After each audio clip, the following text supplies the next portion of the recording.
In an effort to wow all the cools at a house party, did you make the mistake of wearing your mom's white suede three-piece outfit you'd been forbade to wear only to have some galoot spill red wine all over it, leaving you up shit creek? Did your nerdlinger lawn mowing classmate then approach you with an indecent proposal wherein he'd give you the checks notes $1,000 to replace said outfit in exchange for pretending to be his girlfriend to make him popular? Did you then watch as his meteoric rise through the social strata of Tucson High turned him into a primo doucher, only to have him come crashing back down to earth when his scheme was exposed? If so, you may have just been propositioned by Patrick Dempsey in the Unkind Rewind, where we watched the 1987 romantic teen comedy Can't Buy Me Love. Thrill me.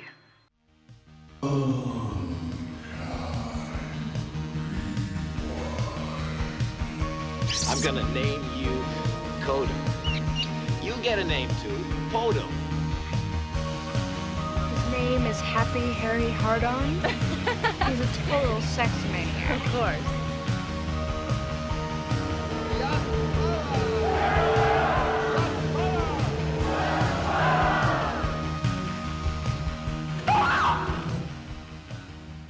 Greetings from the last city of the East, St. Paul, where I, Josh Dugan, am totally baffled as to what was going on in the Tucson fashion scene in 1987.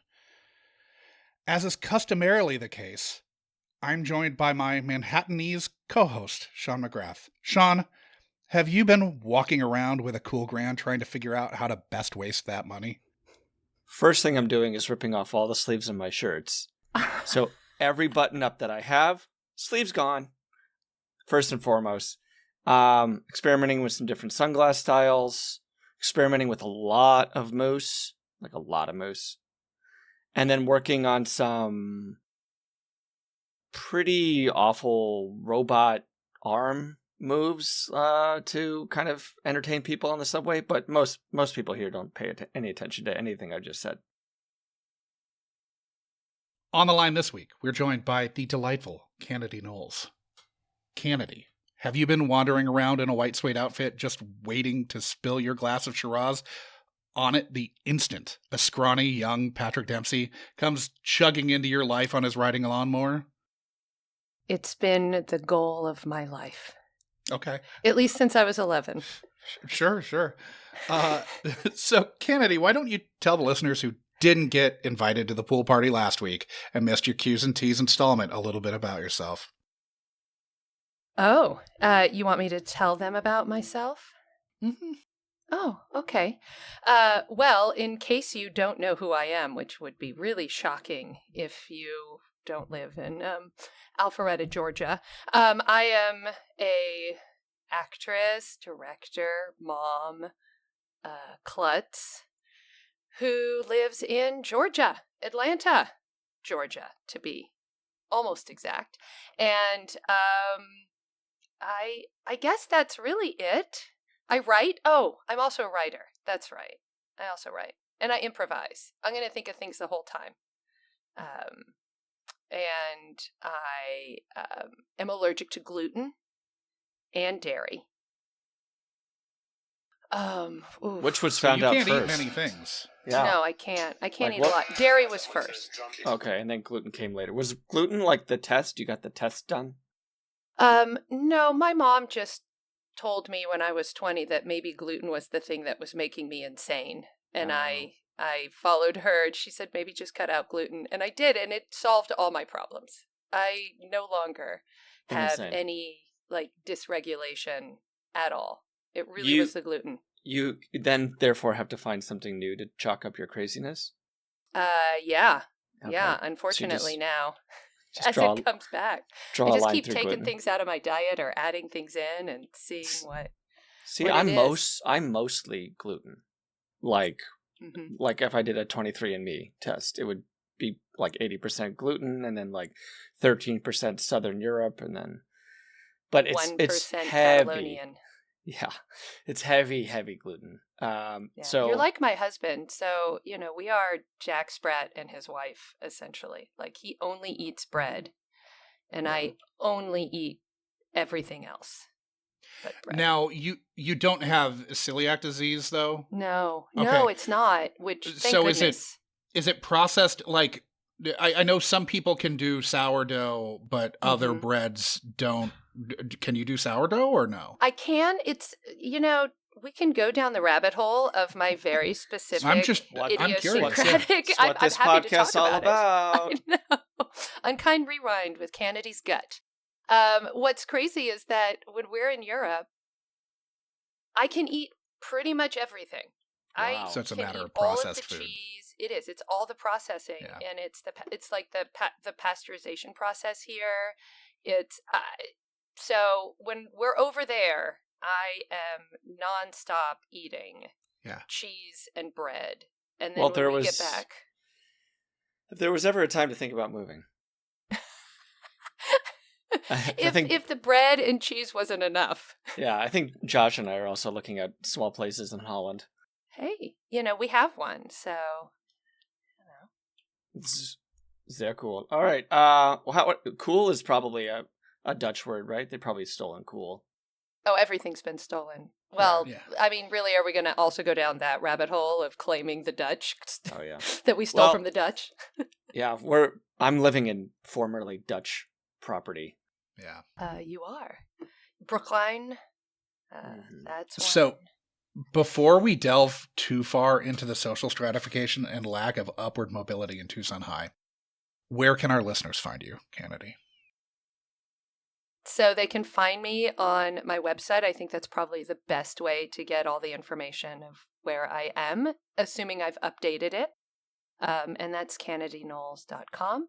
And then there's also, I have a fan page on Facebook if you are like my age or older and actively engaging with that platform.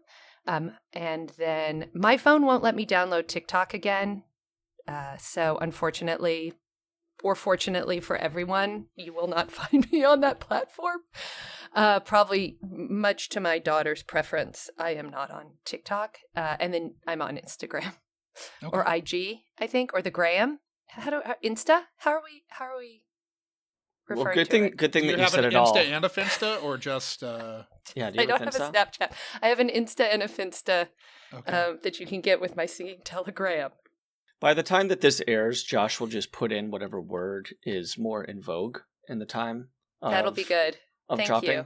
Yeah, It'll so go. I'm glad that you kind of covered all of them. Yep. Yeah. Or I'll you could select. just, Josh, you could just go, you can find me on the Instagram or on the, just my AI voice. It'll just be Josh's voice. Yeah, Mhm. I hope. He's a good mimic. I'll try to mask it. I'll try to not sound like myself. Get some helium. So last week I said that I thought I had seen Can't Buy Me Love once. Mm-hmm. The more I thought about it, the more I wasn't sure that I hadn't conflated this and Some Kind of Wonderful, probably because it's two song title, but and that maybe I'd like combine them into a movie. I don't know. Watching this now, zero recollection, none whatsoever. Moreover, You still think you saw it once? I think I saw it once. I think I saw it in the dorms, but when I was watching this with my wife, who I would theoretically have watched this with, she asked, when does he start delivering pizzas? So she clearly got this jumbled up with Loverboy. I think a lot of people do that. I think a lot of people have had that because he's a similar character, right? He's like a hapless, kind of nerdy character at the start, and then through, the screenplay's development, of course, he becomes different. And I think the pizza thing is probably what a lot of people are thinking about with Can't Buy Me Love as well. Maybe when she watches Loverboy, she's like, when does he buy the telescope? That's me. Yeah. Sean, what was your history with Can't Buy Me Love? This was a movie at my cousin's house. So for family get-togethers and cookouts and things like that, it was one of the, probably 5 to 10 options that came up if we needed to kill time and watch a movie. But I'd say even though it wasn't in the home rotation, I probably saw this like 3 times 30 years ago. Yeah. So at least 30 years ago. So yeah, so pretty fuzzy on the specifics, but the major developments here I remembered quite well. Okay. And Canedy, how long did you think it had been since you last saw this? I definitely a couple decades. I would say at least 3 decades since the last time I saw this movie. So jumping right into the pre-interview, we asked you what you remembered the plot of Can't Buy Me Love being. Going to throw to the clip here. There's a boy who mows lawns. That boy is Patrick Dempsey. Not in the movie. He's a different character, but the actor is Patrick Dempsey. He mows lawns. Honorary Irishman McDreamy. Yes. I believe. And I did have the privilege of doing a film with him later in life, and he is McDreamy, and those blue eyes are hypnotizing. They are truly McDreamy.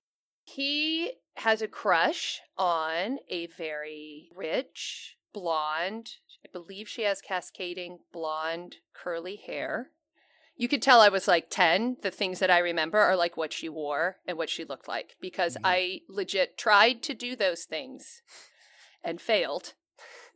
So she has this long curly blonde cascading hair, and she goes to a party and she doesn't know what to wear, which is a problem when you live in Beverly Hills or wherever she lives and you have a big closet.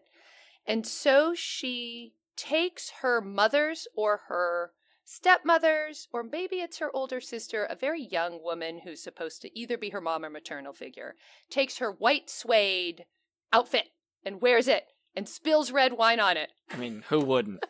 I tried to find a white suede halter top skirt outfit.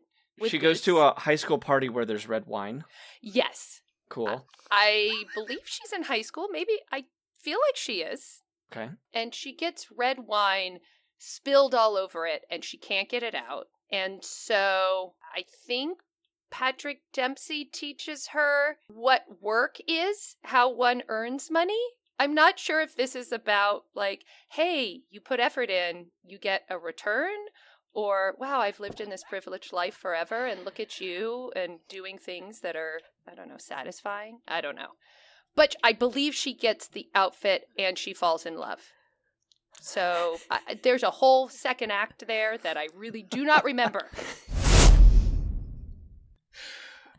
Okay. I feel like I put my proletariat spin on this, like pretty hardcore. I was like working class all the way, and it's the opposite. Yeah.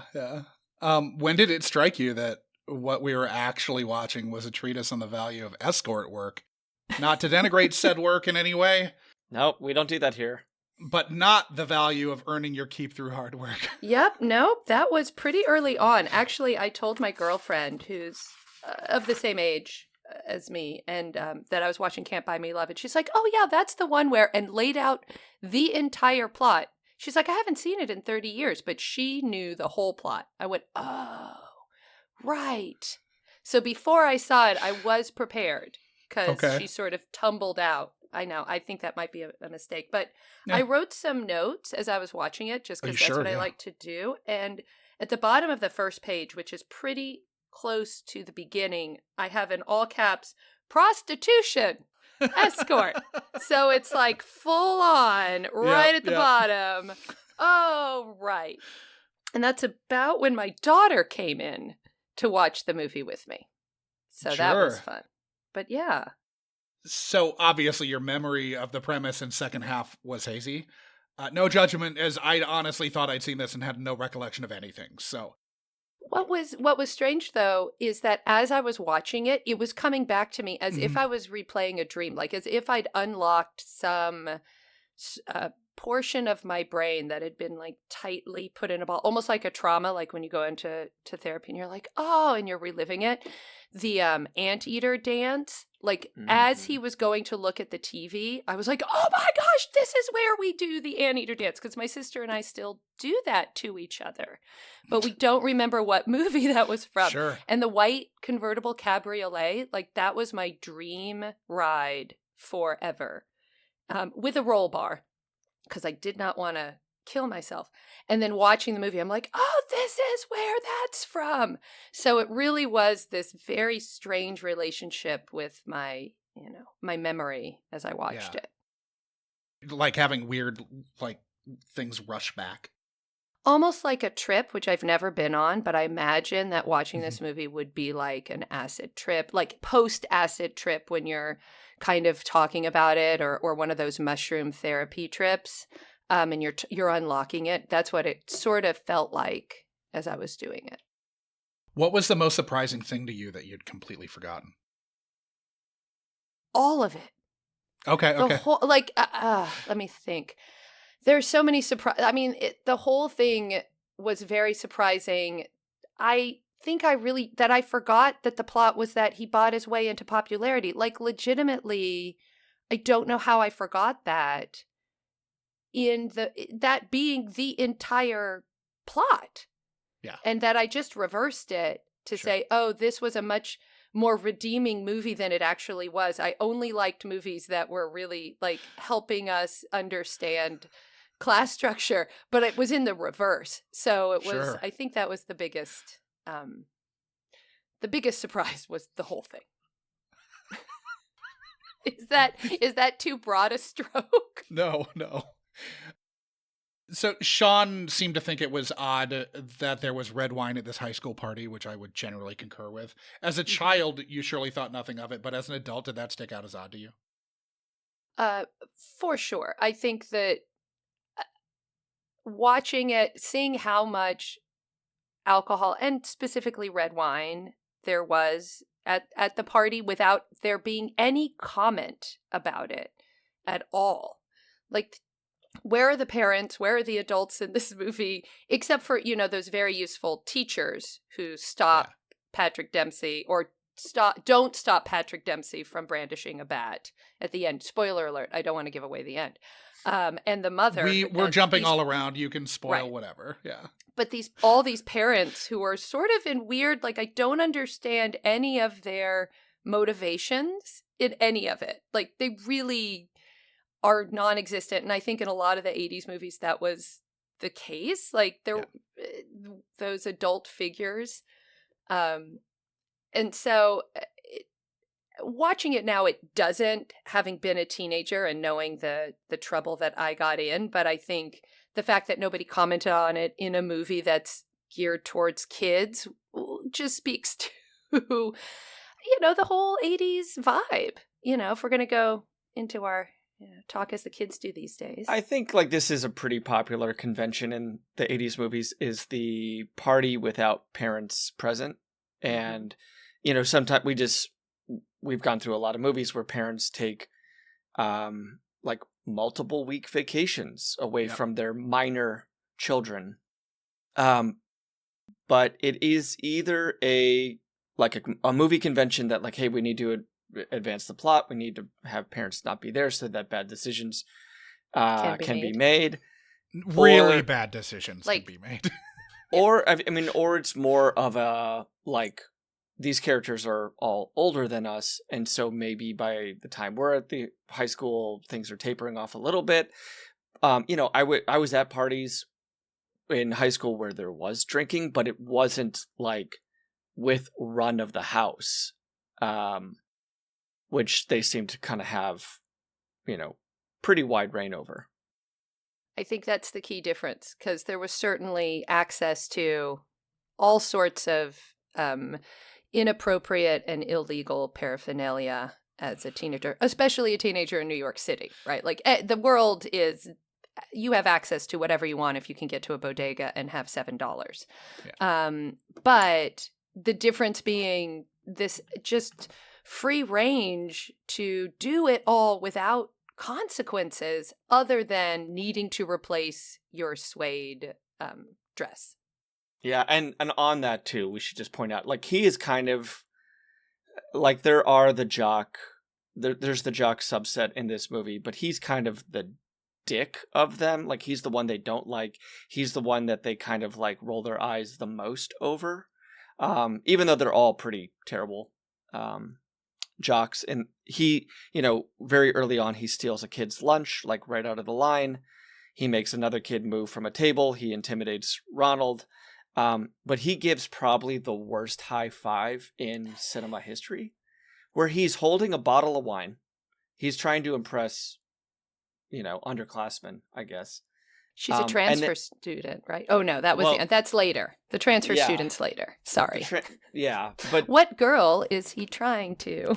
Yeah, all of them. But he goes for the high five with the glass of wine in the hand that he's high fiving. I don't know if he remembered how high fives work, but you do need to have a free hand. And it hits her pretty hard, like that. Hopefully they only did one take of that.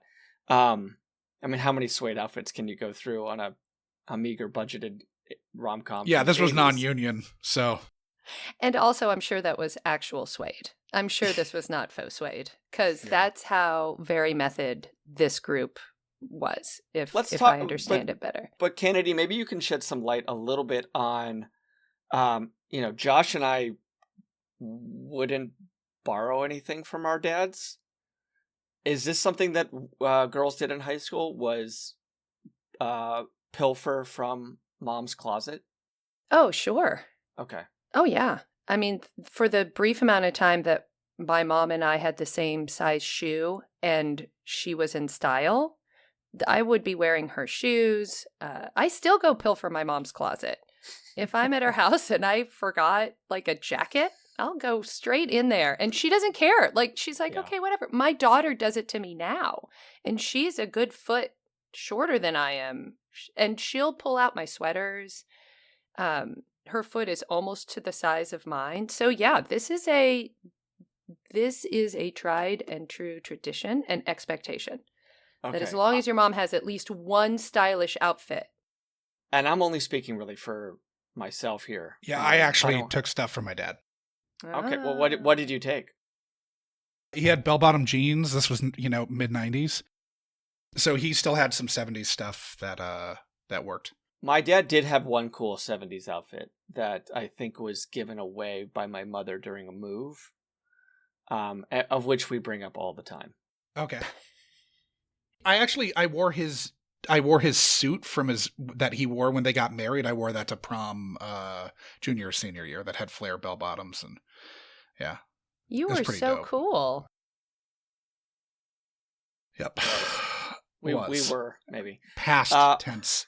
Yeah. So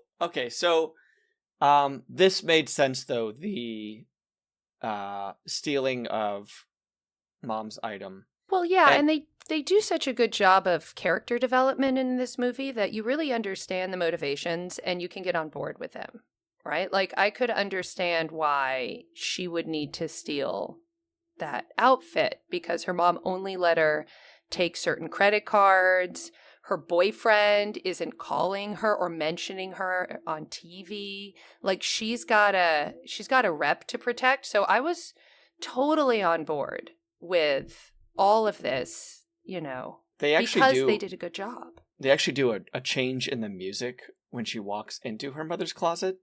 It's like this Indiana Jones type of like reveal, like a, cascading waterfalls and treasure rubies. But going into mom's closet felt like a complete tonal change, of which she is not really allowed to go in there. This particular suede outfit was protected, right, by a garment bag. Oh, and her mom had said definitively no when she left with that very upstanding guy. Yeah, thank God we only saw one scene of the mom's boyfriend. Oof. Wow. Rock? Rock? Brock? Was it Rock? It was Rock, yeah. I heard this, because my brain would not allow that in. It was too upsetting. You thought there might be a father in the picture for her. How did you feel about him? Oh, I was delightfully surprised. No, then I remembered. It really was like as the movie was going on, I went, "Oh, right. That's right. Her mom is also dating." And it's just interesting when you're young what you delete, like what you just don't take in. And as an adult, I'm going, "Oh, my goodness, no, stop." And that closet, by the way, I imagined it as way bigger. I imagined it the way that they do makeover closets now on like Fixer Upper or one of those. And it really was smaller than my closet now. So I feel like I've made it to the top, to that top strata of Tucson elite and have kind of edged beyond it. And that was really life affirming to see that. No, but as a kid, like I see that and I'm like, oh, that looks so big. It's so cool. And then it's really. Could you empathize with her mother in that you have things that are off limits to your daughter? You know what? The fact that I'm empathizing and like talking about her closet, I feel like is just reiterating, I don't know, the part of me that also only remembered the suede dress, which is a rather shallow part of me. The only redeeming quality being that I thought it was a reverse, right? We're just going to go back to the fact that I thought it was about being a working class person and how important it is to work. That didn't come up at all, yeah. No. Yes, it did. Well, Patrick Dempsey didn't get where he was without mowing how many miles of lawn? There was like he didn't get to become a capitalist predator until, He had to work. He earned his position. I think, though, that, like, it would have helped, before we're getting to, like, grand fixes here, but I think it would have helped a little bit if Mom was a bitch. Like, this mom was pretty rad. She was very cool. Yeah. I mean, she had pretty bad taste in men, clearly. Sure, but good women have bad taste in men. Like, this kind of guy, however, I think this is a major character flaw. But she also dropped him, right? Like, Rock isn't in the picture throughout the course of the movie. She has, but a lot of time passes. Like, this movie takes place over months. Yeah. And she is with him for a while. Like, he is a predator that she is letting into their house. If Thank you, Josh. If anybody recalls the Unkind Rewinds episode of Firstborn, Terry Garr was a cool mom that made a really awful choice by bringing in fucking coke addict. But he just wanted to open a restaurant, Sean. Oh yeah, I forgot. Give a listen to that episode if you haven't already. But yeah, like, I'm not going to lambaste the mom for making a poor decision with Rock early on, unless of course he shows up incessantly and like ogles her daughter the way that he did at the beginning. Also, we can't blame her because two dudes wrote this movie, right? So like, if we're gonna really like, where's the motivation? Here are two guys. Like, that was a pretty consistent joke that happened. Like, every 80s movie that I watch now with my daughter, I cannot watch with her for those reasons, because there are always these adult male predators who are either like Bill and Ted's, the dad is dating their high school friend, like he's married to someone who they went to high school with. I mean, this is a consistent comedy trope, like, to get some laughs, right? Haha, let's put this 15-year-old in a difficult situation, and won't that be funny? It's even worse than that, because I don't know if you guys looked into Amanda Peterson. Oh, I did, and I was going to bring that up later, but trigger warning. Yeah, huge trigger warning here. At 15, which is her age when she made this movie, she was raped, and that likely contributed to a lifetime of drug use that eventually cost her her life at 43. So it may have happened on this movie. May have not. We don't know. There are no details, and out of respect for her and her story, I don't necessarily think anybody needs to dive into it any more than what they've shared, but I think it does bring up a really good and important point, which is that she's 15. Patrick Dempsey is 20. That blonde jock dude has got to at least be 30. Yeah. Like, there's no way he is 15. One of her friends, I believe, is late 20s. The shorter of her brunette friends is late 20s. The taller one, I think, is closer to her age. But she was is Kelly the youngest. Bundy originally. Yeah. Yeah. Yes. Yeah. And She is by far the youngest, and she's pretty, like, perfect for this role in a lot of ways, too. Not only to kind of... I mean, she's playing a senior, right? Of which she has not a lived experience of. And yet she is very much the cool senior girl with the college boyfriend far away. But she walks through that whole movie with a lot of status. She's great. I mean, going back and watching it again, just the pieces, once I did the deep dive, because I watched it, and then a friend of mine was like, you do remember what happened to Amanda Peterson? And I went, oh, yeah, I do. And so read about it and then went back and watched pieces of it. It just really struck with how much she did carry that movie with such status, and that she not only held her own, but was better than a lot of the older actors in it. And to think that one, she's 15, and two, that something terrible had happened around that time, just was very, as a mom and a woman, heartbreaking, to just see, if we're going to, just for a moment, to think about how many of those young girls, like, were put in these situations without any parental, I'm sure her parents were there, but it speaks to just this party where there aren't any parents and they're like, this is fine. And then you put her into this space with these older people, and it's the requirement to be more mature than she maybe is or needs to be. Right. And I don't think we need to play like podcast investigators here, but like this, as Josh mentioned, this was a non-union production.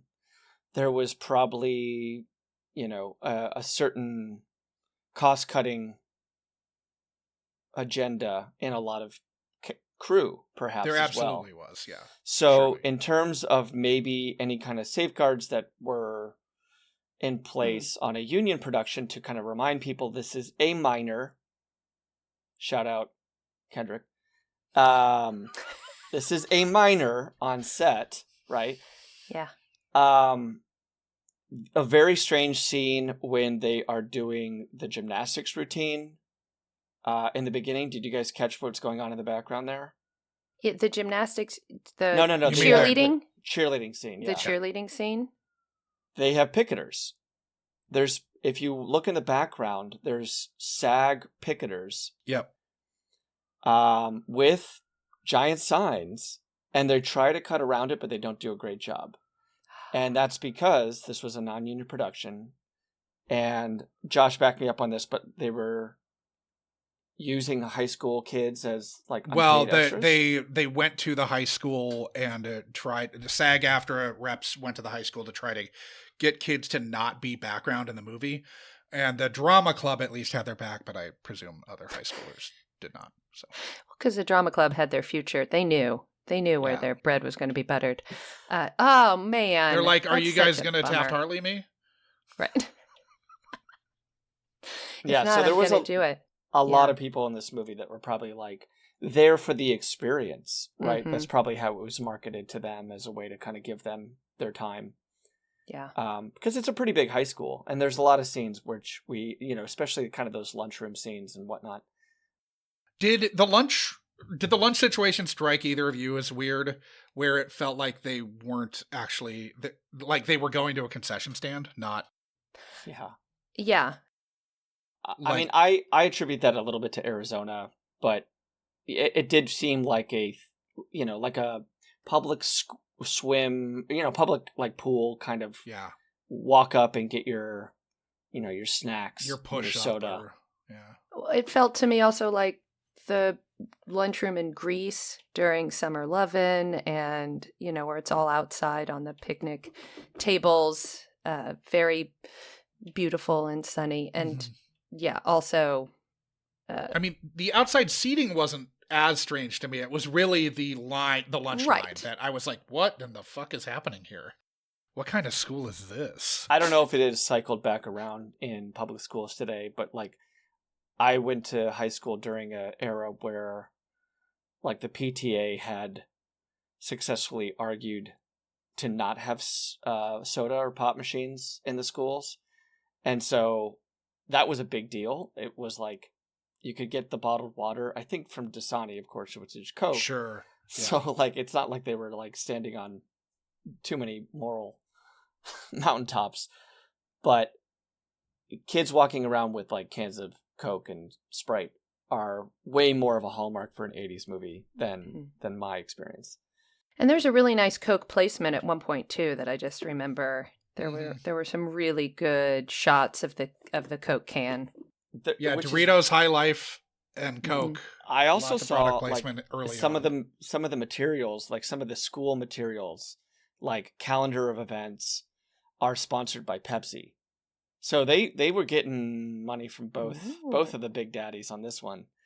But yeah, this movie kind of jumps around from holiday to holiday in a lot of ways. Like it's one of the only high school movies I can like, you know, kind of built out around a romance that doesn't get to prom. Like prom, we mention it, right? But New Year's is kind of the second act break here, right? New Year's is like the big fall event. Yeah. Yeah, when my daughter, and I think this to me was one of the things that was so just felt like whiplash, maybe not interesting. Interesting gives it way too much depth. Was that so much happens. Much happens. My daughter came in right when he was holding up the money for the suede outfit. And she's like, what's happened so far? And that's maybe, it's not even 20 minutes in. It's like super fast that this happens. And she's like, what happened so far? And I filled her in and she was, that is a lot that happens in 5 minutes. And I think that speaks to the movie. And it goes back to this idea of the music, that I felt like the music did a lot of the work that maybe where they lacked character development. They just plopped on the music to let us know that this is the moment she's falling in love. This is the moment where they get the realization, which music does. I understand, like, sound, that's what the score is for, but usually it doesn't do all of it for you. Like one look of Cindy Mancini and then the music swells and you're like, oh, she's in love.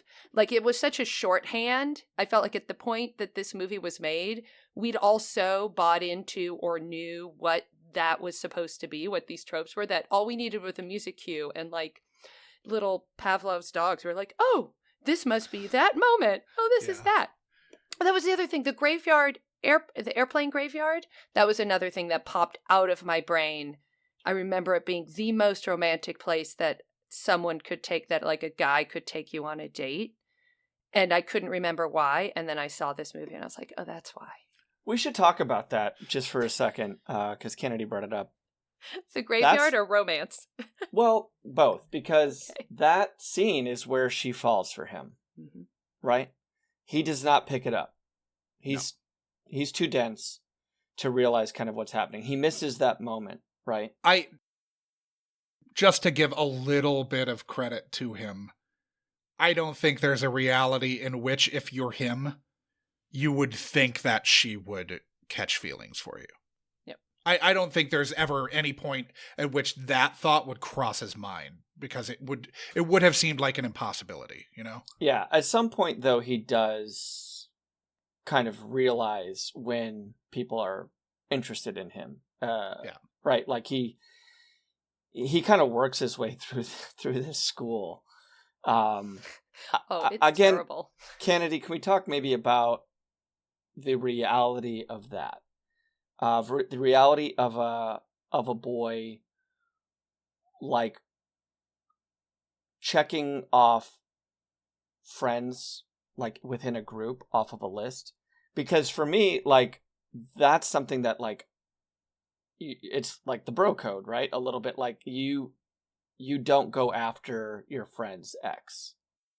To be fair, though, I don't know that he's actively checking them off so much as they're actively checking him off. Yeah. But why? I'm not saying, I'm just, like, I think the dynamic is reversed. I'm not saying that you're not correct in wondering how that could happen, because I don't think it would.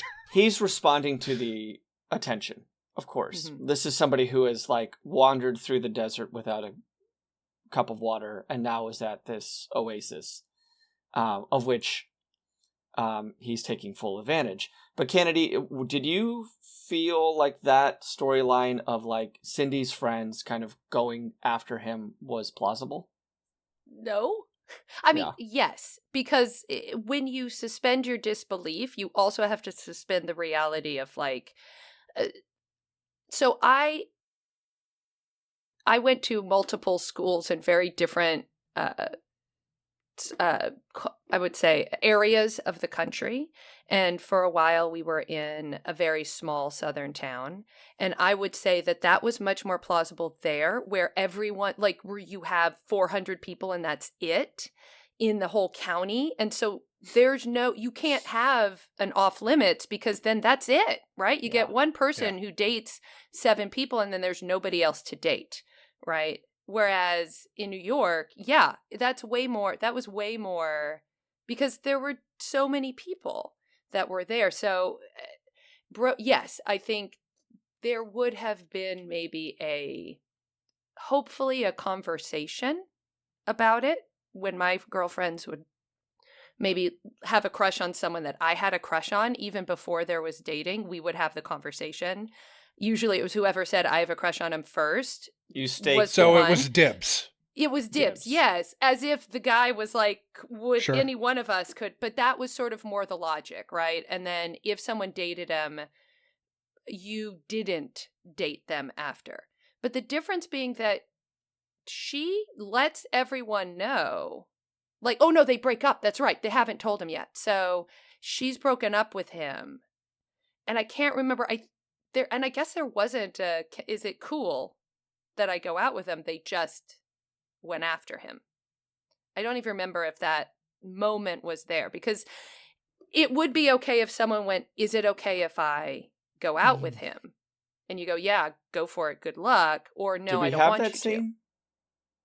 I don't know if we had that scene. I can't remember. I know there wasn't a permission asked, but I think they sort of, like, told her they were going to, and she didn't object. Mm-hmm.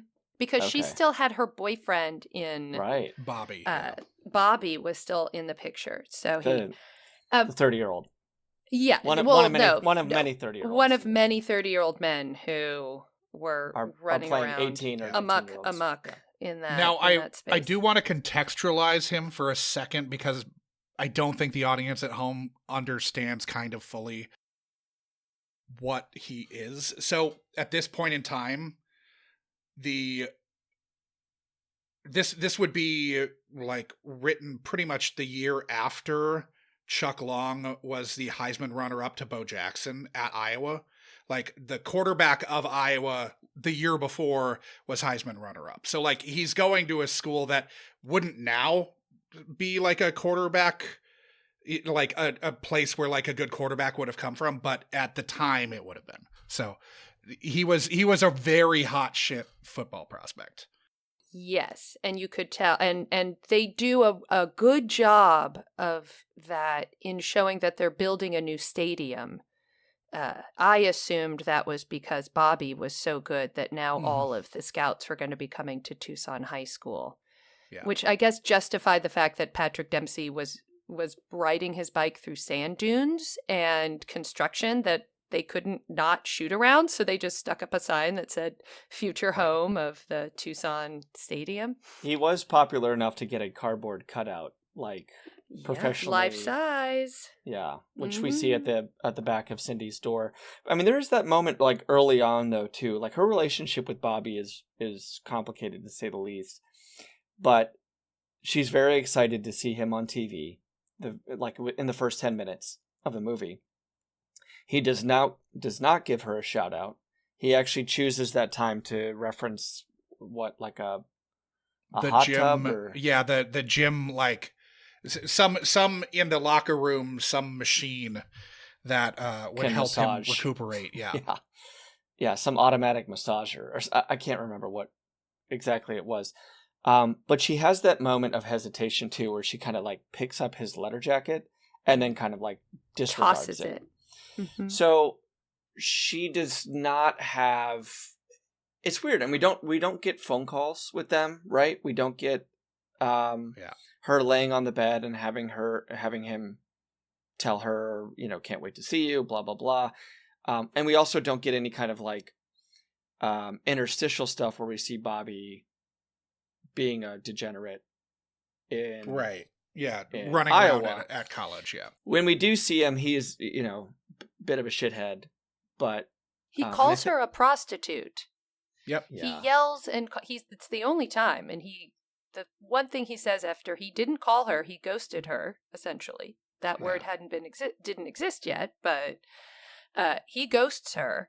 He comes back. The first thing he says... Doesn't tell her he's coming back either. Just shows up and then yells that she's a prostitute. So, Bobby, get it together, dude. I don't think we're meant to believe that she's hung up on him at all, though. She's hung up at the idea of him because, as is stressed very over early. and over, popularity takes work. It's hard work. So actually, Sean, if you think about it, my assessment of the movie is correct. It was just reversed. It does take hard work to get what you want, because being popular is hard work. It's hard. And it's incessant too, right? Like you cannot continue.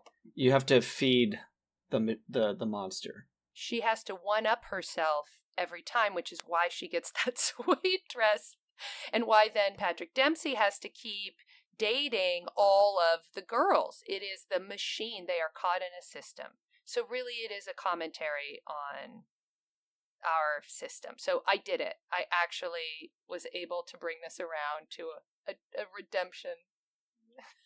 You're giving this an awful lot of credit. Way more than it deserves. Way Yes, more absolutely. than when I was watching it. Oh no, this... I feel like it really wanted to be earnest. Like it was so trying to be this earnest movie. Look at this commentary. And the acting is so... half the acting. There's two different movies. There's like the Patrick Dempsey...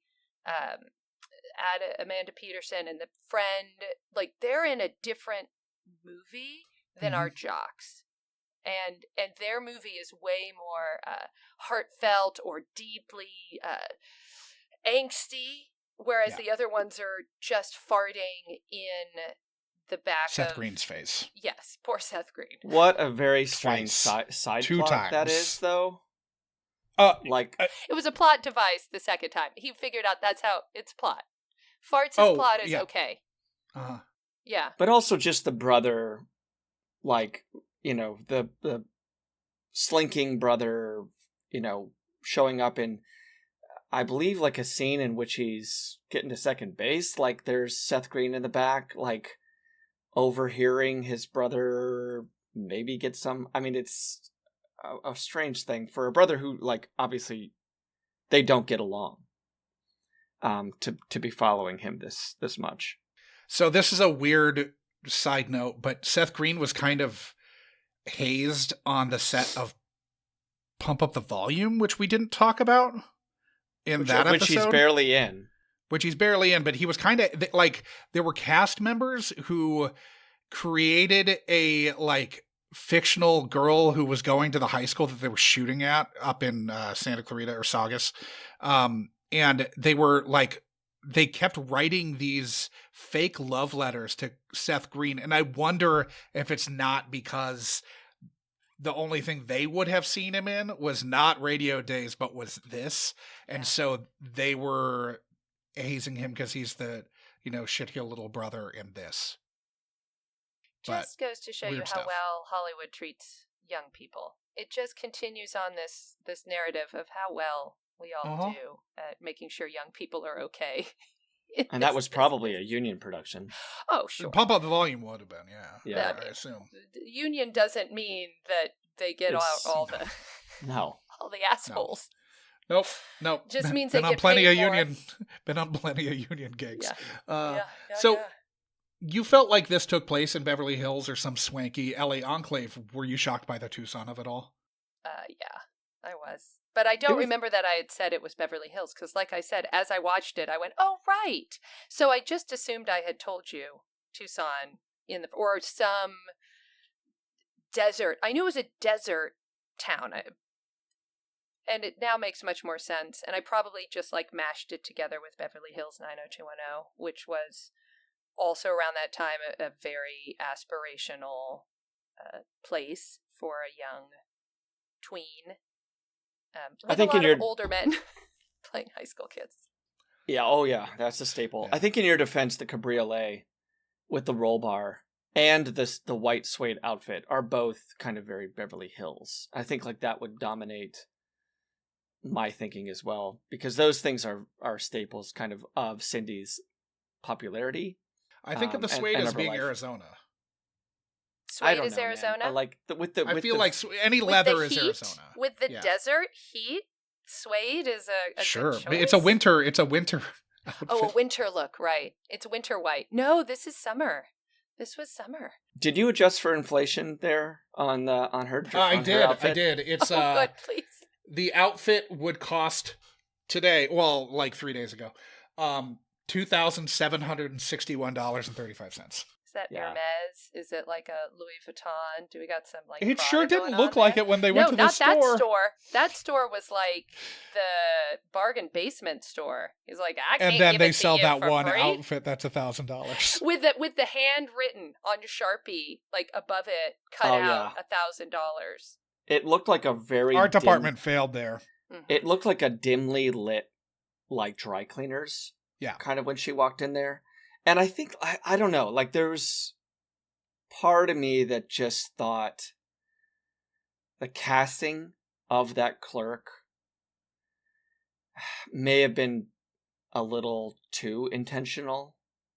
Besides being kind of a very hammy, eye-rolly performer, we definitely get the implication that clerk is gay. Just the kind of the way that his mannerisms, they're very fey, right? I think like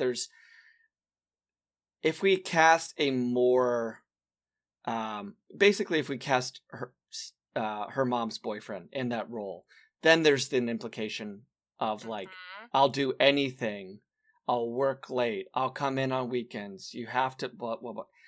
And he just says, it's not that bad.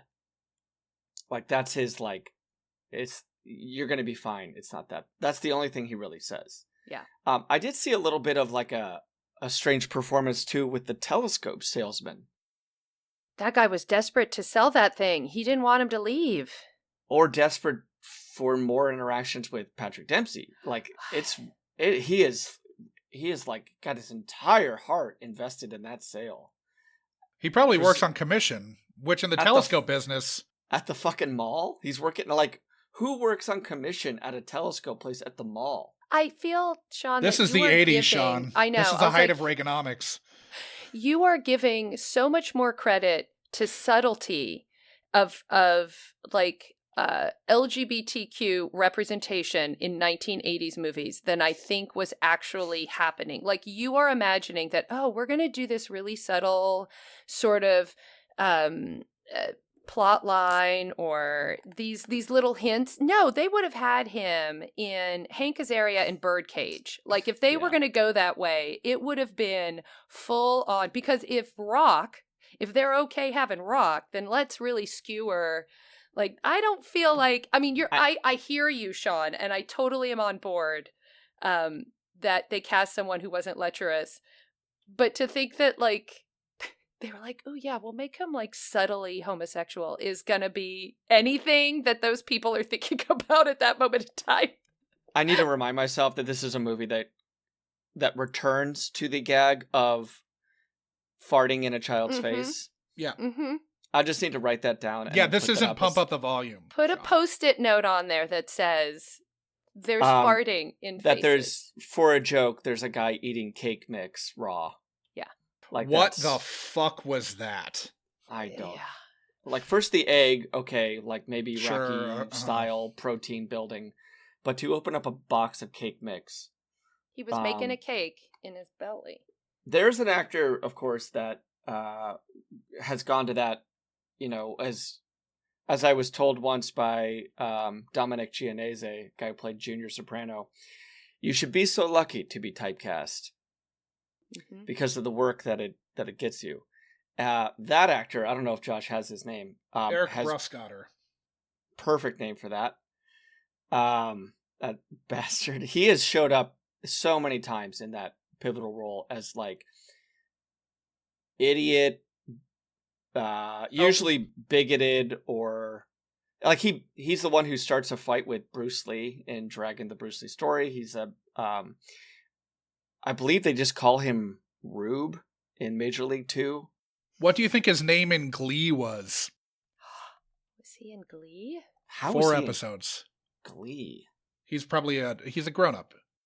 Doug Smash'em. Cooter. Yeah. That's right. He was Cooter. Cooter Menkins. Oh, man. He's in everything. Kennedy, did you clock the other jock football player in this movie? The third one? Yeah. The Latino one? Of who he is? Yeah. Uh-huh. No. Who is he?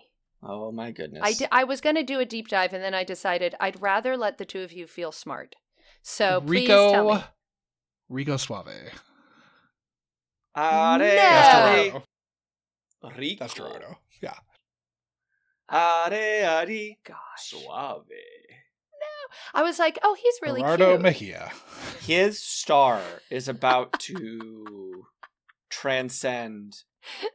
In 91, he has a number 7 hit, and like he gets more popular. Yeah, he is more popular on a national stage than Patrick Dempsey in a couple years. Yeah. Well, good for him. Good for some Rico Suave. Maybe there was he had some inspiration being that jock and having to do that. I remember he was the one who really I felt like he was the good guy. Like of all the jocks, he was the one because he came around sooner of saying, "Hey, let's maybe not be jerks," but not enough to really make a difference. No, but... he's also like preying on the one of the early one of the early scenes, one of the underclassmen cheerleaders. Oh, for sure. I'm not saying that they're complex characters. Okay, they have multiple. But we're at least meant to believe objectives. he's a minor, Right? Like they're minors. Like it's just he's a senior hitting on like a sophomore or whatever. Like that's not nearly as bad as Rock.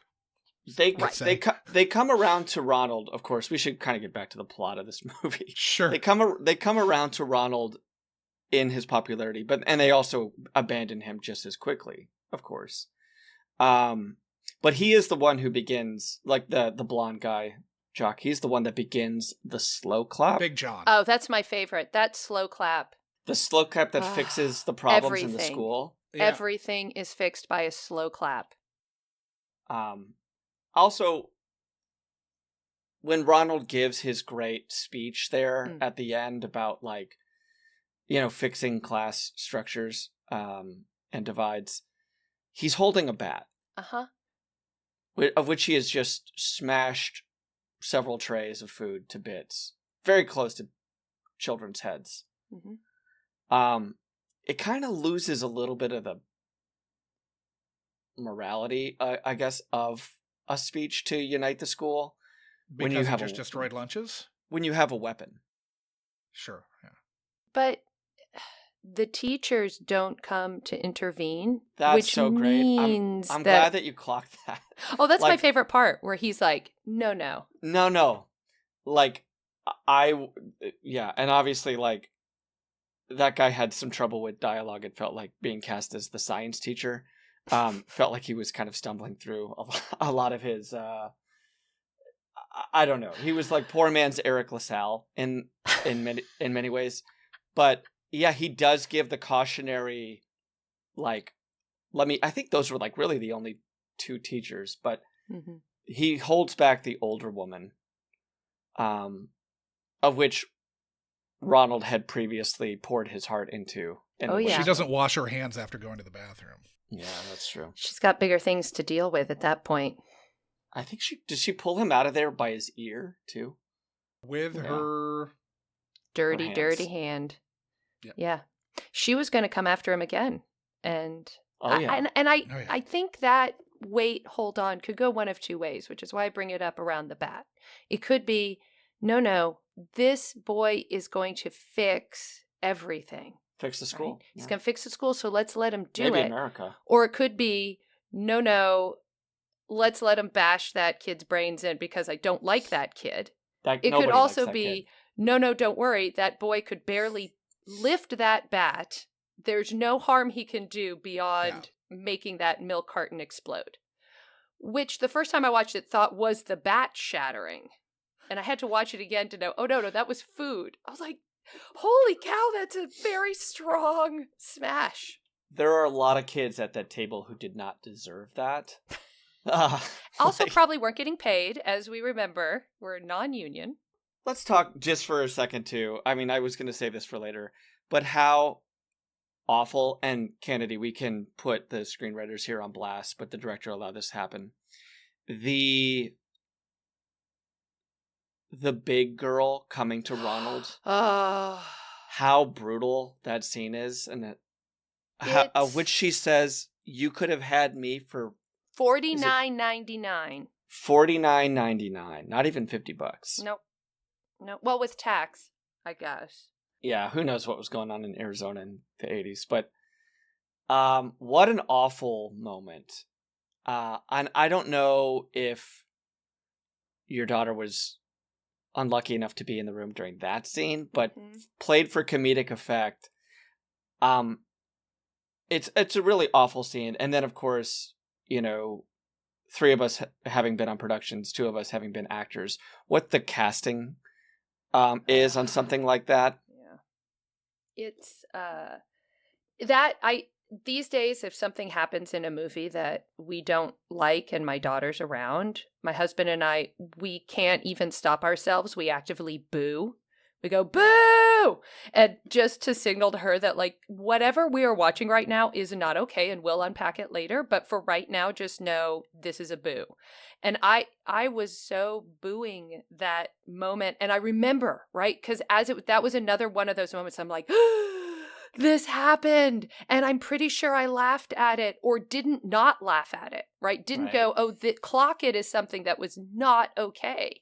Right. But they do that in every movie. I mean, let's just list the number of movies where women who did not fit whatever that Cindy Mancini look was the butt of a joke, and a joke like that, right? Where they had to deliver the joke themselves and we all laughed. So, I mean, yes, we could unpack it, but it's also just terribly shot. It was like The View. It could have been cut. We could have cut that and nothing would have been lost, except for just reminding us of how.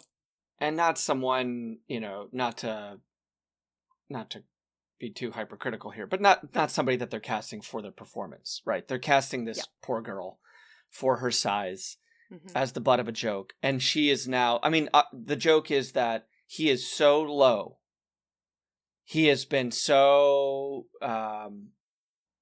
embarrassed by the scandal being exposed that a large high school girl, a minor, can come up to him and say, like, even I can make fun of you. Yep. By making fun of myself. By degrading myself, I can make fun of you, and everyone's going to laugh, and we're all going to have a good time. And I'm pretty sure she also slow clapped. I think she would in the cutaway to the nerd tables where his two other poker playing friends were, who, by the way, the one in the green shirt, probably my favorite actor in that entire thing with those glasses. Oh my gosh, the third friend, love that one. Oh man, he was. I like how when Ronald left the group, they acquired a token black friend, of which I don't think we saw prior to that. No, and then not after either. He was just to show like, see, you can be replaced by but I'm pretty sure she's in that slow clap. So she was already over, if memory serves, but maybe it was another one. She's like right in the front. I could be wrong. Again, it could be just static in front of my face whenever anything that I watch is like, but it does bring me just a quick note. This is not plot necessarily. So I'm watching it with my daughter, and she's coming at this from a Gen Z perspective, right? And a pretty critical thinking, like she's got some pretty good critical thinking skills there. And she's watching the same movie and a very different movie than me. So she was in the airplane graveyard scene. The only thing she kept telling me is, are they going to get caught? When are the police coming to get them out of this graveyard, like this airport? She could not pay attention to any of the scene because she was so afraid or so worried for them that the police were going to come because they were trespassing. And throughout the movie, she's watching it just with a very different eye. She wasn't going in for this romance. And although she did think Patrick Dempsey's face was cute, but his body was scrawny. So take that as you will from this girl. But she wasn't on the same ride that I remember being on when I was her age, which was really made me feel much better as a mom. And that maybe we've moved forward a bit. Did you call your mom after this and read her and the ask her riot what act? I was like, what the hell, Mom? What the actual hell were you doing letting me watch this movie? I think they all go back and go, I don't know. We didn't wear seatbelts. She's like, it was a different time. We didn't know. Like, we didn't know these things. It's like ignorance. Would your mom have, like, how would your mom have reacted to kind of the truth that you've sold your, the glow of your popularity for whatever the suede outfit value? Because I'm wondering, like, how Cindy's mom, like, does she ever... $2,700. $2,700 outfit. Yeah. Does Cindy's mom ever kind of get the knowledge about this, or we leave that out of this movie? She has the scene where she comes around and she takes her and she comforts her. Mm-hmm. Remember, there's like that one scene where she's after like, oh, honey. she tells her that she and Rock have broken up. Yeah. And they go and like are comforted together, and she's sort of helping her feel better during, lies for her on the phone when Donald is calling. So I don't know if she knows the full extent of what happened, but I feel like she'd be a mom that might be okay, like understand and then be there for her daughter no matter what it was at the end of the day. I don't know. She's, again, character development in this movie is quick. It has to do with music, so. Did you still read them as being rich? That's a good question. I just assumed. But she has her credit cards, right? She goes on that shopping spree with the credit cards, the mom's credit cards. Yeah, in a back to school sort of way. Right, where after this is after they went to the first day of school and he's ripped given him the transformation. She takes him shopping. Oh, she takes him shopping. She gives him his... Right, so there's the back to school, but then there's also the one with Ronald where... His glow up. Mm-hmm. Where but his with hair his looks glow a lot up, like yours are they right using now, her money? It looks I think like they're using are. the mom's. Yeah, because she holds it. She's like, this is on me. Like, there's numerous times that she's like, this is on me, holding up the credit card. Now, whether they're in massive amounts of debt and the mom is just like barely holding on, we don't go into, but she does have a white, how do you pronounce it, Sean? Is it cabriolet? Cabriolet. However you say... Yeah, I did. What is it? Cabriolet? I say cabriolet, but it's tomato. I have no idea. Now that you said it that way. I say cabriolet, but when they changed it and had the Pink Moon ad, I would say cabrio then. Oh, a cabrio. So I don't know. All right. Well, this is important. This is germane to the conversation faux show. But yeah, they dropped the lay at a certain point, and they had that Pink Moon ad that was like, brought Nick Drake back, and it was the Cabrillo then. I'm sure he would have loved it. I'm sure poor Nick Drake was like, from the grave, like, this is what I want my. I mean, his estate started making a lot of money because his of estate They sure. did. I mean, Absolutely. Who Nick knows Drake what himself Nick would have been like doing at that point? Yes, we do know, but we don't know. Anyway, so she had a good car. They were able to have a lawn boy and do their lawn, and she doesn't seem to worry much. The mom doesn't seem to be the way that they represent working class parents at that point, which is much more stressed and aggressive. Like, she seems pretty. But at the same time, she would be very bent out of shape over this outfit. Was it because of the money or because she had told her no? I don't know. And I think that having the lawn boy is more of a byproduct of it being a house of two women. Oh, you think that this is more of like a patriarchy kind of like? Yeah, and it's also, her car's a cabriolet. It's not like a super nice car. Oh, cabriolets were the jam back in the day. I mean, it's an okay car. But it's not like she's driving around. That a status symbol would be if she was driving around in a Beamer convertible or something. Yeah. Well, I guess she's better off than Ronald, because Ronald drives around in his dad's tic-tac-toe tile company. Or on his 10-speed. Yeah. Right, and he has to mow lawns to get what she can seem to get pretty easy. And I think that it really is because she went against her mom, and she doesn't want to get in trouble, and she doesn't want to be grounded. And also because it's the main plot, so to unpack it too much makes us see holes I don't want to see. Pull the strings, and the whole thing falls apart. I don't want to see what's behind the curtain.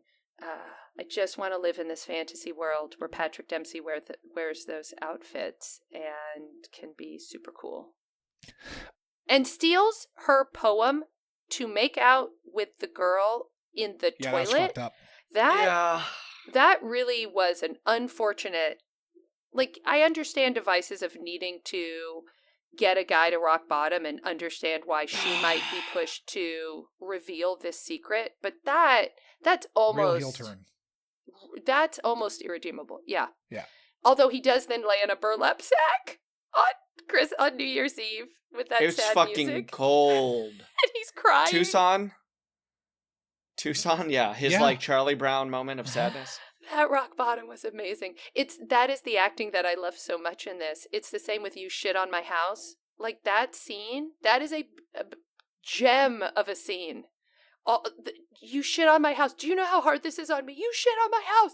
You shit on my house. Like, oh, such good acting. Again, different movie. Movie. Yeah, different movie. This movie almost doesn't deserve that scene. Yeah.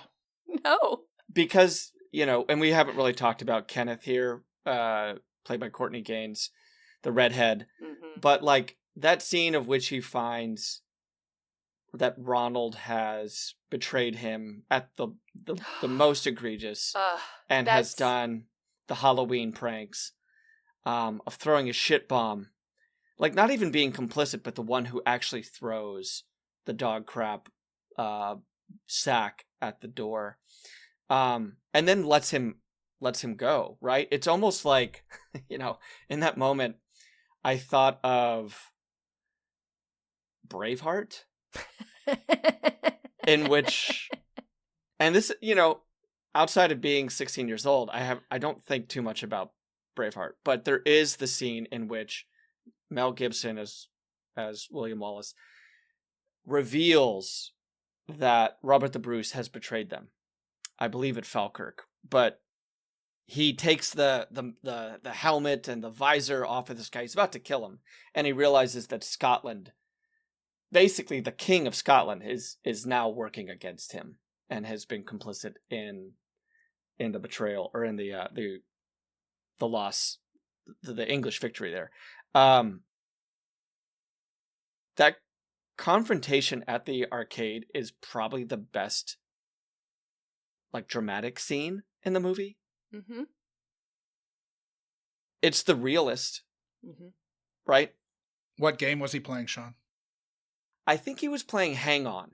It was a motorcycle game Yeah, from it's Sega. the motorcycle one. Yeah. Mm-hmm. While I was watching it, I knew I wouldn't have to look that up.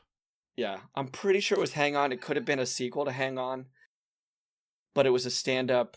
Sometimes the Sega version, you'd go to the arcade and you would get on the actual bike. But this was later. definitely, yeah. But this was, during that moment, we cut to actually a shot of his gameplay, and he's riding off-road, and I'm like, you're gonna get hit by a tree. You're gonna get hit by a tree. And so some of the blow up is right after his character's quote unquote died. But it is a really good scene because we're finally confronting Ronald from that. Yeah. From his friends and not from the popular kids that, feel betrayed. And they never really blow up at him outside of Cindy. They never really excoriate Ronald. They just go back to ghost bed. him. They just totally push him in the, you're invisible. I think the Kenneth story arc is the most developed and best, that unfolds in the most satisfying way of all of them, except for because he's the friend and you understand his motivation. He's really clear about how he feels. No, we can't. Everybody wants Cindy Mancini and there's no way you're going to get her, right? He's the deliverer of the obstacles. And then he is the one who gets ghosted, right? So he's the person that if you're the other nerd, right, which is how I'm watching, I'm identifying with Kenneth, oh, I know what that's like when your friend abandons you for the popular kids. Spoiler alert, I should have put this in my description. I was not in the popular crowd. I know that's shocking looking at me now, but I was a nerd. And so I really could watch so Kenneth, and then he kind of, is mad at Ronald, and they have the whole poker, and then he gets the shit thrown at his house, and he makes the decision to let his friend go. Then they have their big blow up, and then he gives the ultimate line of forgiveness, which is, look, he made it farther than any of us ever could. It's awful. His justification for coming around to the other side is pretty exquisite in a 80s sort of, let's just put a bow on this and now I'm okay. And then he does it, right? But he does it in a way that is justified, right? He does it by being himself, which is what Patrick Dempsey says at the end, right? He's like, Kenneth did it the right way. So Kenneth becomes our hero in that, no, Kenneth did it. He broke that glass ceiling and he did it with his smarts. Really, no, he did it because he wanted to sleep with her for sure. But he figured out a way to do it that didn't require prostitution or escort or anything. Tutoring one of Cindy's friends, right? Yes. So he tutors her for the science test. So I think Kenneth, his arc was a pretty satisfying arc, considering that he's not even the main character in this whole thing. I'm like, yeah, Kenneth, okay, I get it. Yeah, I'm with you on this whole journey of, rejection. Yeah, I mean, until that kind of weird qualification at the lunch table, he stays true to himself pretty much the whole movie, right? And he does. It's a little weird that we don't have the kind of the big blow up scene in the hallway the next day after the Halloween prank. Yeah. He just kind of, disregards Ronald, but I mean, it's not fully fleshed out, but for the amount of screen time that character has, to be able to have such a full arc when we're still kind of wondering what people who were there for the entire movie, what they were doing. I think it's, I'm on Team Kenneth. Not really. I don't want to unpack that. I didn't really think about that too much, so I'm gonna rescind. I'm not on anybody's team. Now, thrown in the next clip, we asked what memories stuck out the most to you about your history with this film? I'm laughing because it really was so wanting to be her and so wanting someone like Patrick Dempsey's character to fall in love with me.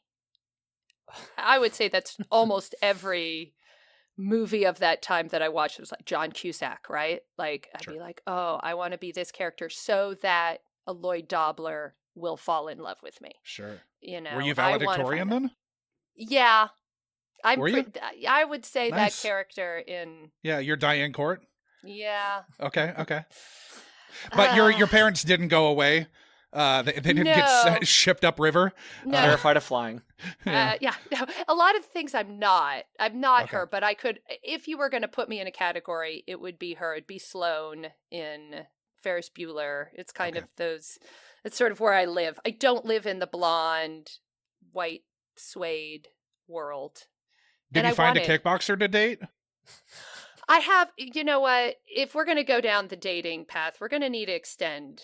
I have dated them all. I've dated them all. All right. So, Sweet. and I have settled on a nice Dutch man who is nothing like any character I ever saw in a movie, and it's probably for the best.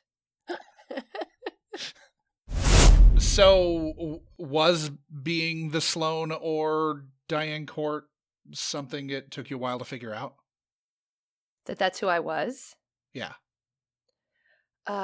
It took, how many hundreds of dollars in therapy did it come to get to that point? Hundreds? Oh, only hundreds. It was just like a couple... Wow, good for you. A couple sessions that we got to Diane Court, and then we went deeper than Diane Court. No, I think it was that I finally accepted the fact that I was more of a Diane Court. I watched Say Anything later, much later. So I was a little older when I was watching both of those, when I watched Say Anything. And I think at that point I was like, oh, I'm the really smart girl who fits in but doesn't really fit in. Okay, I see myself in her. More so than I saw in a lot of the other, and the same with Sarah in Labyrinth. Like, sort of, maybe because I also looked like me. I don't know. It could just be very superficial. I was like, oh, I look like a young Jennifer Connelly. Cool. That must be me. As opposed to digging deeper into, like, self-reflection. But I absolutely was not Cindy Mancini or any of her friends at any point, even though I'm sure a part of me would have loved to. Does grown-up Canedy wish she lived in the blonde suede world? That is a fraught question, Josh.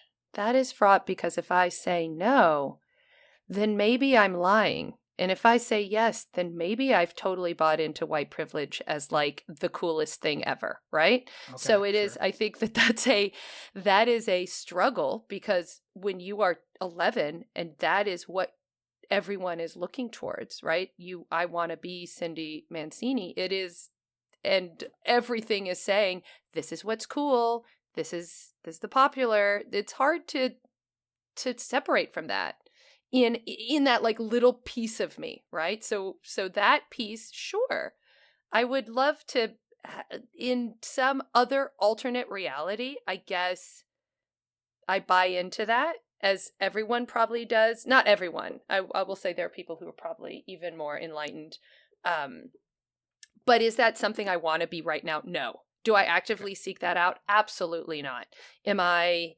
I shop at thrift stores, but I'm an actress too. So come on, there's a piece of me that does have to make sure I look good and have the vanity of it. I operate in this world, in this system, so a piece of me probably does. Damn it. Was the white suede outfit everything you remembered? It covered more of her body than I remembered it covering. I don't know why I thought that bikini top was smaller than it was. I was like, oh, this is much more. It's probably jumbling what she's wearing when she answers the door and Rock is there. Oh my God, yes. Yeah. Why is she in a bikini? There is no reason for the bikini and well, the shirt. We Sunbathing? need to show Rock's depravity Ugh. at that moment. Good Lord. That was a terrible moment. That I did have, I think I put in all caps in here, bikini, exclamation point. Oh no, I went Rock, what? That's what I said. Rock, what? We do get a lot of kind of midriff and like unbuttoned shirt on Ronald as well. Oh, I mean, obviously a different ball game, but Dempsey, who is very much kind of like a, I wouldn't even call him like a swimmer's body, but he's like a thin rail of a man called him, in this. Hold on. My daughter called him, we'll have to edit that out. My daughter called him scrawny throughout the whole movie. She was like, he is scrawny, and not negatively so. It wasn't like ew, but it was just an observation of fact that he's very thin. Yeah, he's very thin. There's not a lot of muscle development. Like, you know, he has a blue collar job. Like, there's a level of that he's capable. He jumps over, you know, whatever that concrete wall is. Like, he has a level of athleticism on a moving lawnmower.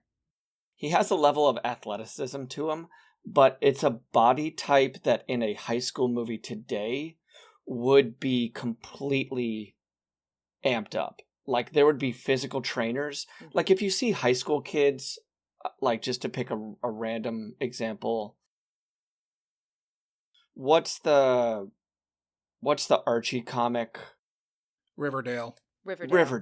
Yeah. Every high school kid on that is like they're preparing for a role in 300. Yeah.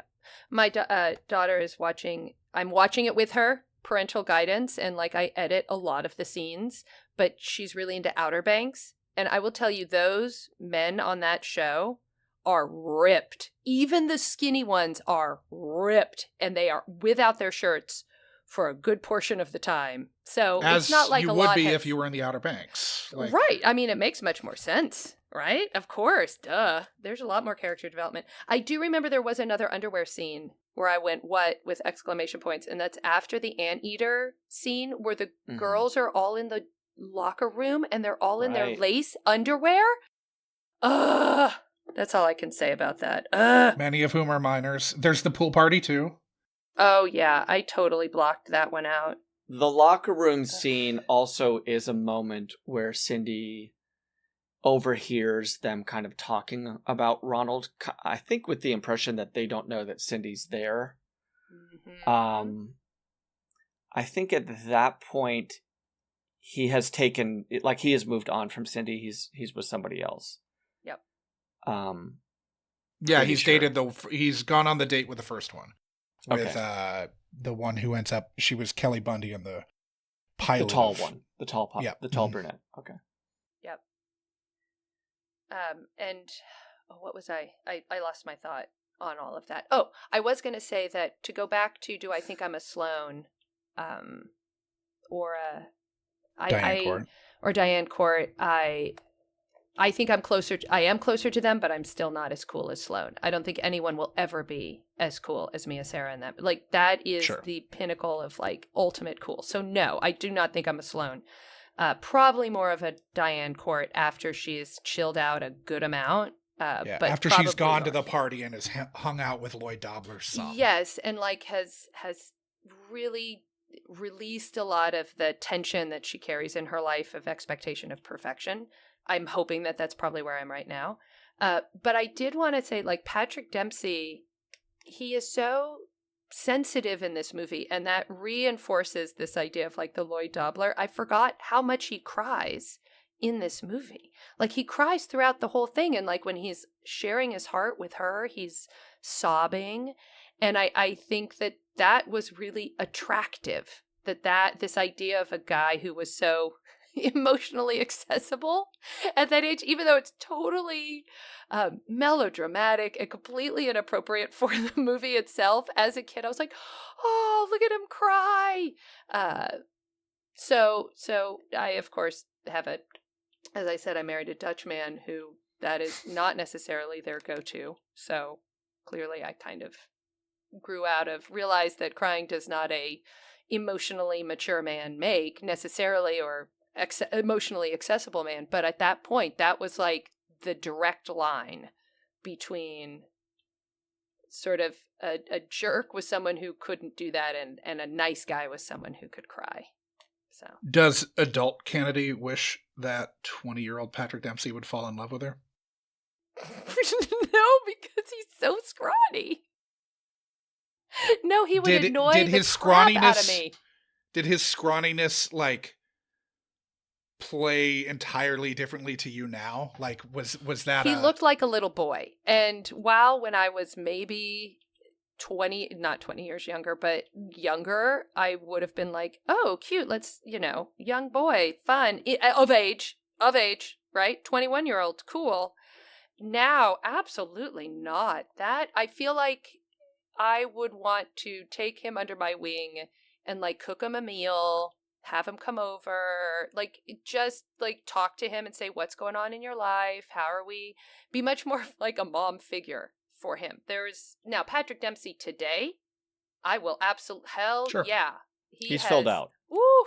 Yeah, he's built like a man now. Like, yes, thoroughly through, had the trajectory of growing into a very attractive man as well. But as me right now, no way. And also that character is very annoying. Like, he is annoying, he is shallow, he wears his clothes. Holy He smokes. has so many bad hats. That cowboy hat at the end, my dad was like, why is he wearing a cowboy hat? I'm like, we can't. I think the hat at the beginning is like he's a pith helmet. Yeah, it's a pith helmet. Yeah? It's a British explorer. And then he has like a little beanie, and he's like a backwards. I don't know who was putting. He has the hats on his head. Kangol. Yeah, someone was putting hats on his head, thinking that was a good idea. All of those outfits, it makes me want to go Halloween as Cindy and Ronald, just because those outfits are so delicious. Although her outfit, I'm not gonna lie, the outfit that she wears at the end, like her other outfits, like the high-waisted balloon pants and the oversized jackets, I do wear that. I will admit that is a key part of my wardrobe right now. You'll cop to that? I will. Okay. I can show you pictures. Maybe not cinched at the bottom. Maybe not the full-on balloon pant with the boot. But no, there's some high-waisted, as much fabric as possible, and oversized coats with vests. Definitely rocking that these days. So thrown to the last clip, we asked you what expectations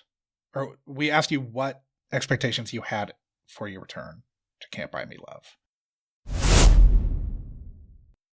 Oh, I'm so excited to watch this movie again. It is truly one I have not seen since probably I was 10 or 11. And I am looking forward to seeing just how adorable Patrick Dempsey actually is, if it translates.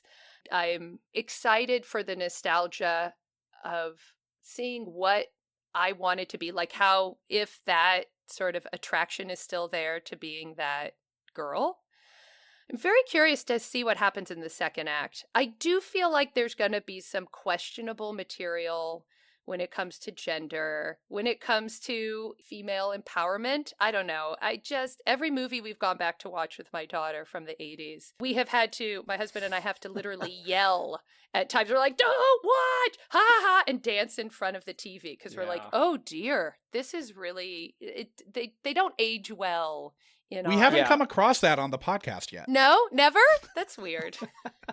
No, it's constant. Yeah, I'm sure. Every fucking movie. Hashtag nailed it. Yeah. So, how adorable was 20-year-old Patrick Dempsey? Did it translate to today?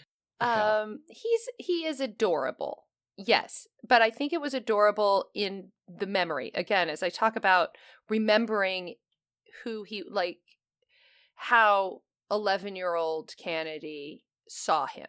Not as me now, looking at him saying, oh, what an adorable boy that I'd like. No, but as the other side of it, looking at him, yes, he was adorable. And, as I've said before, my daughter did say, oh, he's got a cute face.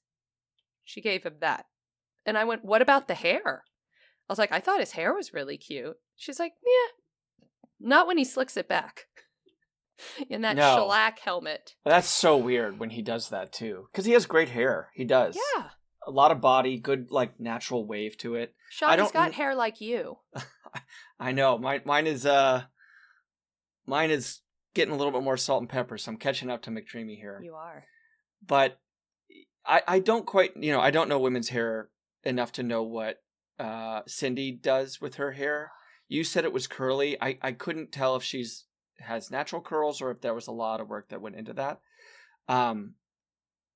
But I have a question for present day Canedy who has seen this, which is, at what point is Ronald the worst? Is it reading Cindy's poetry to, Iris. I'm using air quotes here, slut of the school, Iris, while feeling her up? Or is there a worse low point for him? That is a very good question. I'd say there are two for me right now. And I'm sure I could sit and watch the movie again and say pretty much from the minute he gets his hair mussed up and the arms ripped off of his shirt, he's pretty much a shitbag. And I'll say that word because you watch him just descend into a really douchebaggery place. He's a shitbag. He's a douchebag. I'll say it. I'm going to curse twice. My daughter will be okay with that.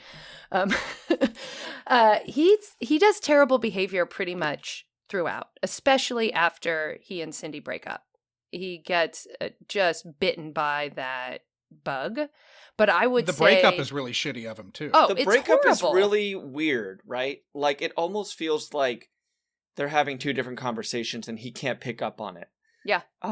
Of her not wanting to break up that way and him making a spectacle of it.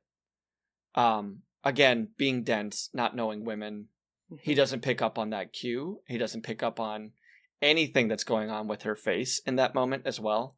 Accusing her of being too expensive. Right. As a girlfriend. Mm-hmm. You're bleeding me dry. Which her friends would know that most of her day-to-day not working is spending her mother's money and charging credit cards. Right. So he is tapping into maybe something there, but it's also pretty patriarchal. It's a pretty misogynist. Right. And this is the kid that mows lawns, that they all know mows lawns. Mm-hmm. It was a very strange scene. I think, though, that, the descent of Patrick Dempsey in this movie, I feel like is maybe, for me, best embodied by the refusal of Cindy when she likes him. It's so weird, and I think this is my big kind of overarching issue with the movie, is that he covets Cindy. He is in love with Cindy from the beginning. He stalks her. He goes to her cheerleading practice. He has eyes for Cindy. He's the one who follows her into the store through the telescope. He is enamored with this girl. And I think the movie would have been more successful if she was just the most popular girl. If she was just the most popular girl in school and he knows what he can get off of her, I think that the premise would be sound and his logic would be sound. But when there's a couple times, not even just the telescope post, where he shows her the moon through his makeshift telescope and the airplane graveyard, but also she shares her poetry with him. He tells her like the very kind of George McFly, like if you put your mind to it, you can accomplish anything. He gives her self-confidence. He appreciates her poetry, of which she couldn't share with her cool friends. And then at the locker, she's kind of asks him out. She does ask him out. And he has eyes only for who they all say is like the sluttiest girl at school, who sleeps with everybody. Like, I don't see how the girl that you are in love with and the girl that you covet in front of you asking you out after all this has been said and done, he doesn't see that, and that the screenwriters don't make it a point of him seeing that if he has coveted her from the beginning. Right. So I think it's I think the plot is more sound if he acknowledges, and with Kenneth, his red-haired friend, that she is just the most popular girl at school, but he doesn't love her. Yes. And thank you. That was so astute, Sean. You're so smart. And I'm not, that sounded maybe like I was being sarcastic, but I wasn't. Because I think to yes and that, the earnestness, it's two different films, right? There's this earnest love, quote unquote, love story, right? Where they're all acting and it's a relationship drama almost with Kenneth and him and her. And, you know, it has the 3 descriptive words in the bottom and one of them is transformative. And I think that was what they were trying to go with this relationship. But then there's this like comedy which could have been a great satire about popularity, right? About how easy it is to step into and fool people. And I feel like those 2 movies were happening at the same time in the same movie, and they did not do a good job of marrying the 2, right? Do you know why that probably happened? Because it was non-union? No. This was originally conceived as like a raunchy comedy. It was Boy Rents and then Girl, Touchstone, right? Then Touchstone came in, and Touchstone's, you know, Disney's. So Touchstone wanted this to be more of like a teen rom-com, and so then changes were made. So I think that's why we're kind of seeing 2 different movies here. Yeah, that makes a lot of sense. And that is the story of so many movies, right? Like there's the idea of what it is, and then you kind of dilute it to fit all these other expectations. Just like life. It is just like, this movie is just like life. Okay, done. I did it. And not to say that it would have been a better movie had it stuck to of the raunchy comedy skeleton of which it, you know, was probably incepted. We'd get a lot more of like jock farts in kid's face kind of jokes. Which is what we all want. But it would be more... For sure. It would be more honest in a way, and it would be less compromised. In that, you're right, Canedy, like this movie is still trying to say so much and still trying to be this statement movie. And the statement that we're saying, that we're trying to get past, is so kind of innately fractured with 2 screenplays jumbled into one and not having a clear voice. Pretty much in every scene except for, I'll go back to it, like the Kenneth, you shit on my house. You shit on my house. Which is, I think, the only scene in which I'm really like, oh, okay, like this plays and this is real. Did you still want to be Cindy? Movie. But it doesn't in that movie. It doesn't in the movie. Closest... In the movie, you're like, what the hell is happening right now? Because they've just farted. Like, again, we're going back to farts and pretending they're wine connoisseurs. And then you have these really earnest, these actors really trying to have a moment. And all of them. And again, Amanda Peters, she's great in it. Like, she's in a different movie than her friends, right? Yeah. They're and in she's different really... movies. She's in a better movie. She is. She's in a better movie, and she's, again, like, very good at 15. Like, Josh and I have seen some 15-year-olds very bad movies. Teen actors, yes. Mm-hmm. No, she's great. And so in that regard, I don't feel bad that I wanted to be Cindy Mancini. I'd much rather be Cindy Mancini. Go to your question that you were posing. I'd much rather be her as far as, like, she had depth. She had a journey, right? She did. I mean, within this movie, as much as we can like figure out Right. the Legend of Zelda beep, beep, beeping, that was the original as opposed to now, right? Yeah. Like, oh, in that version, in that pixelated version, here's the journey. And it's pretty, she's the one that really comes around. He gets run over by a popularity truck. He comes around because his ego was smashed.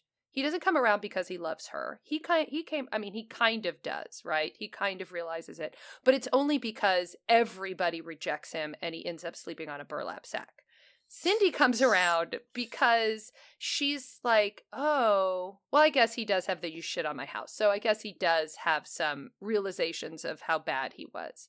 But she kind of comes around a little earlier in what feels like, okay, she's got some depth. She is figuring stuff out. So in that regard, Cindy Mancini, as I remember her, was way shallower than I can't believe I'm going to say this after tearing this movie apart for almost 2 hours. I'm going to say that, like, she actually had more depth than I remember her having. And that's probably why I do remember her, why she did stick with me more than maybe some of the other leads, because she like dumps the malt on that college dude's Porsche, right? To be fair, it was not extra thick. Right. Well, yeah, he needed an extra thick. He had specifically requested. Very strange to like have that poor man's River Phoenix be as shitty as he was. He was like the kid in Hocus Pocus. He was the bad guy in Hocus Pocus. Like, was like my daughter was like, he looks like the bad, the two dudes in Hocus Pocus. But yes, and a poor man's River Phoenix, for sure. Continue. I don't mean to interrupt. But, as he's buffing his car out, I was like, and she does the milkshake dump, which is like, you kind of have to have that on your bingo card when you're watching an 80s movie of a drink being poured on somebody. So we had two. Yeah, but I was like, yeah, that I'd go back and complain too if that was my milkshake. It's basically chocolate milk. Well, give it. You're right. You're right. She should have gotten extra thick. Did you feel like females were empowered?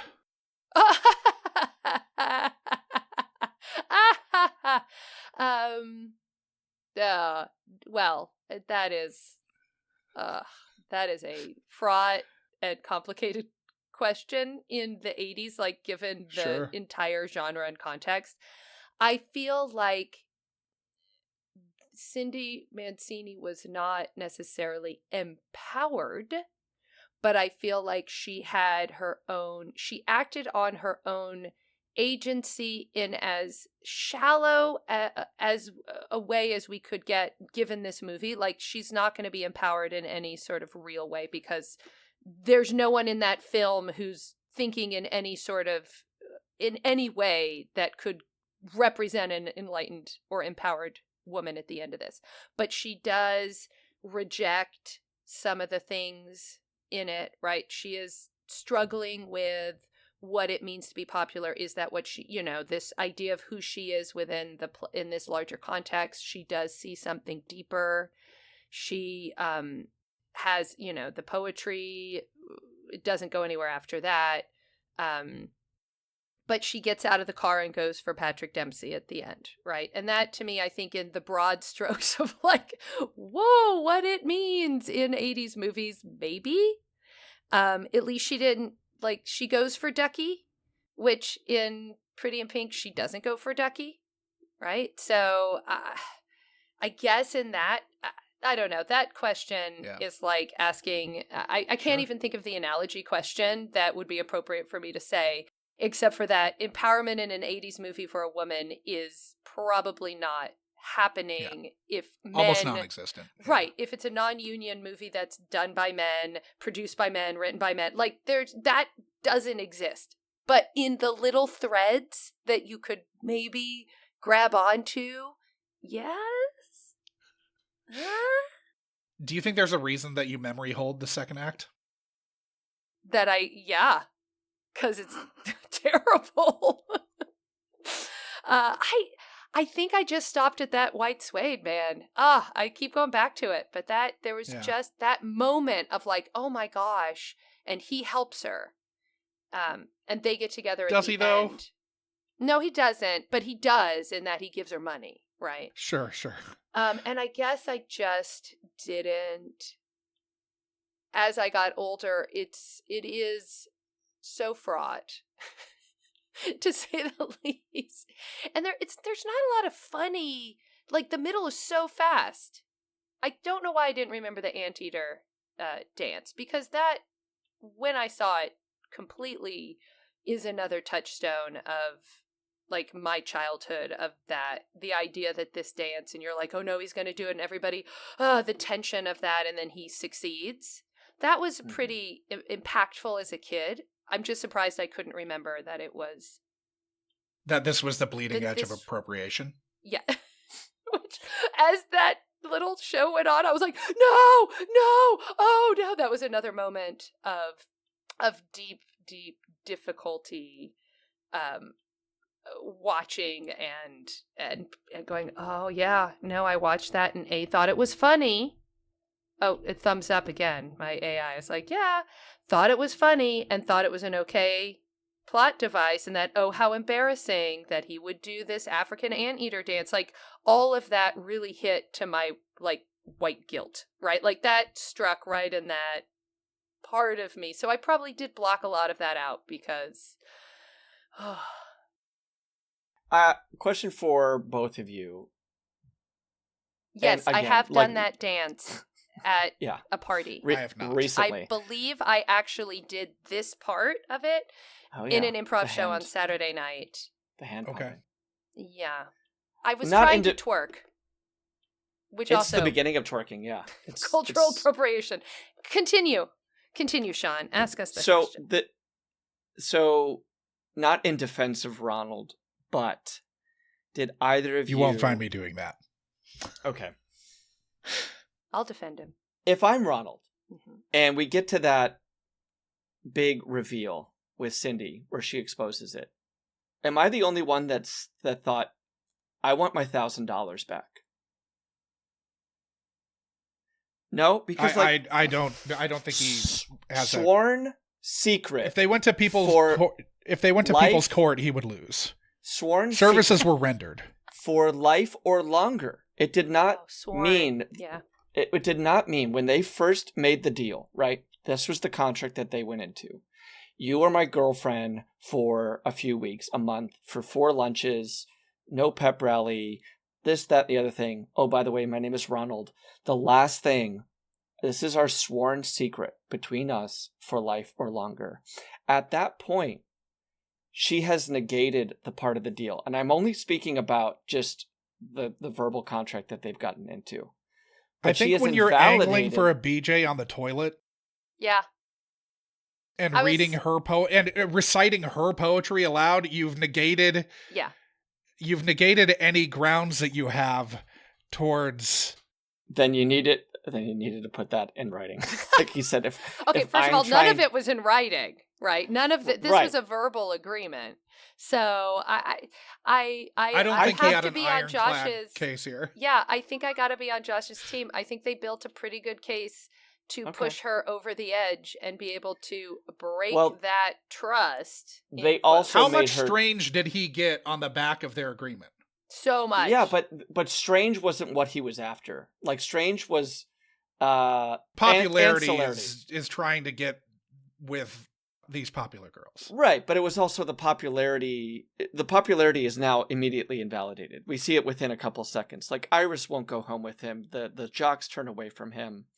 And there was a choice to make her drunk in that moment, right? Not only is she rebuffed by Bobby, who I believe they ADR'd every one of his scenes. He's I don't actually know if there was German. something was going on with anything that they did for Bobby's dialogue. I don't know if he was just unable to do dialogue or if there was too much noise in that scene. He sounds like Gilbert Gottfried. Yeah, he might sound like Gilbert Gottfried. What you doing, you prostitute? You prostitute? That makes you a prostitute. You're a prostitute. Credit the movie a little bit for not going like horror in that, which probably a movie that like There was an alt take that he did say whore, probably. Yeah, A movie that, like, as if you didn't know that this is from 1987, like, had reckless use of the R word pretty much kind of throughout. Yep. But I think that, yeah, it's like, if she's not drunk, if Bobby hasn't said that and, like, left in a huff, and he also didn't, like, use her poetry to, I don't know, finger bang somebody in a bathroom. But again, I have what he was angling for here. I think he's earmuffs for the kids, but I think he's angling for a Blumpkin here, Sean. Okay. Google that at your own peril. Please don't. Please don't. Sorry, we have to take a moment. Just. Should we pick up the scraps? That's a lot of ifs. That's a lot Why of not? ifs, Sean. I'm saying that's a lot of ifs. It's like, if he didn't kill his wife, would he be on trial for murder? Like, this is a lot of ifs that you're setting up to see whether he's... And again, not like I've gotten into this arrangement, but again, if I'm giving $2,700 for popularity lately, if I'm giving 27 adjusted for inflation dollars for popularity, and then after a month or so, it's actually, probably more than that, but it's taken away from me. It feels like that she's reneged on the deal. She didn't take it away from him. He did a very good job of being I understand what you're saying. And yes, in the vacuum world you've created, maybe yes. I just think that but I think he's such a trash dick that it doesn't matter. Right, at that point. I just think that it would have been a better device to make the reveal through another character, through Kenneth in the hallway, of which he's confided into, of like why you're spending all this time with these popular kids. Like, maybe Kenneth is the one who, after you shit on my house, or the little brother saying something, like, are you saying that because it takes away from her? Like, is it because she does it? Are we saying, oh, well then she also is a bad guy in this? No, what I'm saying is that she, villain? Despite feeling complicated feelings about everything that's gone on, she has still held up her end of the contract, and it comes out another way. That's all I'm saying. I know that he needs to be exposed. I know that he needs to have his fall from grace. But doing it while she's drunk, for me, I don't know. I had look, a big reaction to the that. fact that she's drunk. Like, there's a lot. The everything you just said to build up the what if this didn't happen and this did, like, those are all the things that they decided to put for her as justification for this moment, right? And yes, could there be a better way to reveal that? Absolutely, 100%. You just pitched like 3 of 1,000. Oh, no. Right? But well, that's not, she was drunk on vodka and she was at her rock bottom, I guess. That's what it looks like for Cindy Mancini to be a rock bottom. And at rock bottom, she reveals a secret that she promised to keep from a douchebag who's been sleeping with every single woman. Like, popularity, by the by, popularity equals sleeping with all the girls and throwing shit at people's houses and dressing like an idiot. Like, that is what and sitting on the one side. That one outfit when he comes in with his hair greased back, my note was, he waltzes in dressed like a Pahrump casino owner. Like, he is disgusting there, and it was shocking. Kennedy, like, why does she like him? Like, no, I know. Like, after his popularity ascent. And we're picking up the scraps, by the way. So yes, this is all scraps. Just throw out anything. Yeah. Throw out anything. But, like, why do you think that she comes around back to Ronald? Because she has to. Because he's learned his lesson. Has he, though? I don't know that. I don't feel like they earned that at all. No, I don't think they earned it. But so if we're talking in real world, she doesn't, right? So at the locker, right? When she's like, I don't know, like, let's maybe go out, and maybe he turns her down. He turns her down. Mm-hmm. But then he comes at 6 a.m. He does it is the equivalent, as bad as that equivalent is, of In Your Eyes, over the head with the stereo, right? 6 a.m. waking her up, doing handstands on the lawnmower, right? And he talks about the moon, and he reminds her of who he was before all of that happened. And it is it's just this. Do we want to do 11-year-old version of why? 11-year-old version is like, because he's a deep thinker and really he just got lost and he's this really in heart, he's this really good guy, and she sees that in him, and so she's going to forgive him and bring him back because he's really cute and like he stood up for his friend and look at all these great things he did. I'll forgive all of his terrible behavior because look at what a golden heart he has, right? Like that's the 11-year-old version. And the adult version will say, because they want women to be able to forgive all of men's terrible behavior because they do a poem or they show them the moon, right? Or they cry. Or they cry, right? That this is reinforcing a message that, hey, yeah, we could be jerks, but look at the save the cat moment, right? Like really, in our hearts, we're good. So you should forgive any abuse or anything that we've done and just take us back, right? We just need to stand on our hands. And so that's the like other part of me that would say, no. But the romantic goes, he cried, he writes poetry, or he doesn't write poetry. He steals my poetry. He thinks my poetry's good enough to use to get I will not repeat what that is. And, the moon, and look, he knows where the moon is. Like those that when I was a kid, that I would have brought him. I would have accepted him back. Yeah. I think there's that that like tenet of movies from this era that tell men that persistence pays off. Mm-hmm. And that this tells era. women, yeah. Well, it also tells women that like, if he's really persistent, if he doesn't like hear no as an answer, and like, hey, you're mowing in front of, you're mowing my lawn in front of my home at 6 a.m. He comes back another time. Like the last scene, it's in front of her house again. Mm-hmm. And she has to do the big, like, get out of the convertible with her friends, run to his lawnmower thing. He's back at her house again. Well, I think we're meant to believe that he's actually mowing the lawn. He's mowing the lawn. But at the same time, good point, consent that it is. Because he's come back around full circle and he's back to mowing lawns. Yeah.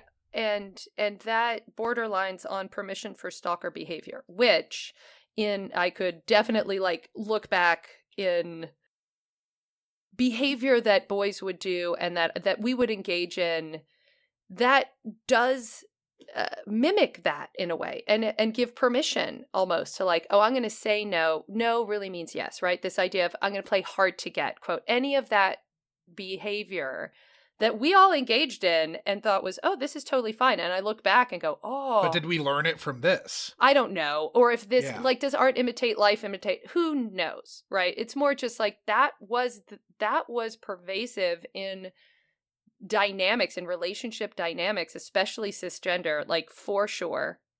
Because we've already established that there was not a lot of any other representation, definitely not in this movie, right? In that hardcore. Yeah, very heteronormative here. Yes. So, of course, like, you're right, Sean, in that it's reinforcing this idea that if I just stick it out long enough, it's the every breath you take.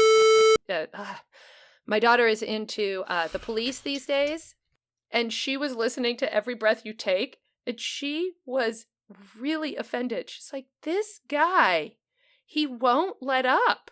He just, every breath. She's like, that's terrifying. But back then that was romantic. And Lloyd Dobler is like the relationship is over when he is standing in front of her house. For sure. For sure. At distance though. At audible distance. Right. They've at least been in a relationship. Like this isn't a let me stalk this woman who I've never even kissed situation. They banged in the back of his car, Sean. They did. Which does not give him I'm not saying that it's like awesome. He doesn't have any but- future, but he just wants Yeah. to date the daughter. Like, that's all he cares about. She gave him a pen. Exactly. Right. But he did give her I gave you my heart. my you gave me heart, a pen. right? Yeah. He did give his heart. I do have a scrap I want to just mention. Yeah. Let's hear it.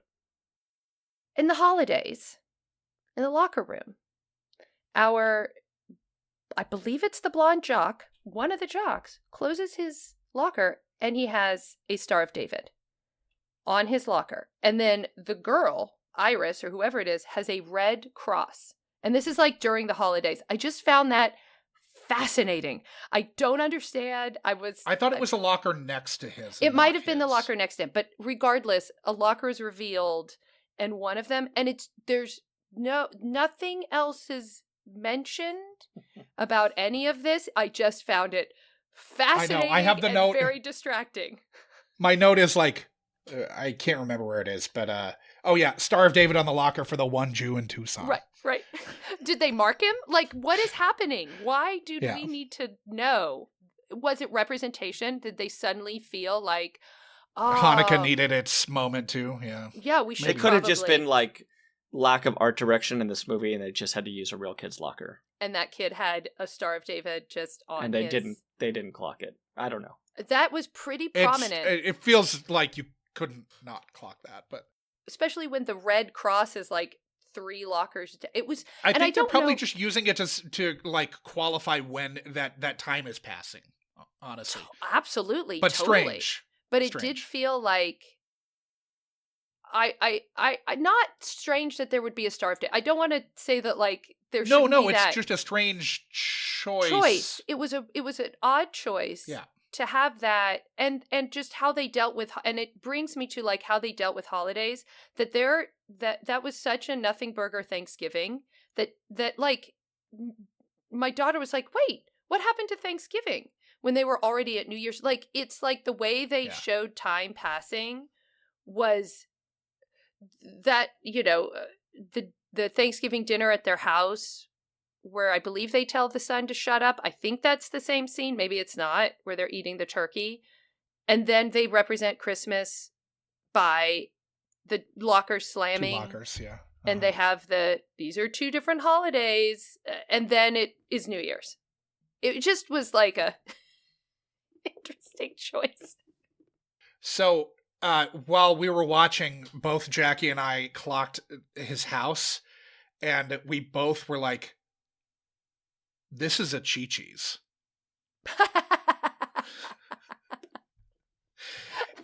Did it strike anyone as Pizza, like weird a Chi-Chi? that they seemed Chi-Chi's restaurant? Chi-Chi's Yeah, Mexican like the restaurants. I restaurant. wanted to make sure, not pizza, but like the Chi-Chi's. I wanted to make sure we Uh-huh. were in the same, No, same. like same. not Mon yeah. Chi-Chi's. Chi-Chi's but is coming Chi-Chi's. back, by the way. Oh, thank goodness. I'm just so Yeah, glad. finally. Oh, But did it strike anyone else as weird that apparently the only TV in his house is in the kitchen? it's this small. That's so weird. I did see that. I was like, because he has to use the remote. he has to, like Chucky or whatever his brother's name is commandeering the remote control. Yeah. And so he's begging his brother to change it, but I'm like, I mean, maybe it's I feel like there's a scene though in the beginning where they're in the living room and the TV is on. Sure, But why wouldn't he be able to watch TV in the living room? There's no way the TV that he has to watch American Bandstand on. Maybe Yeah. his Unless- dad is watching TV in the other, like maybe the mom is watching her stories. I don't Feels know. like they need a line to make that scene not read just completely bizarrely.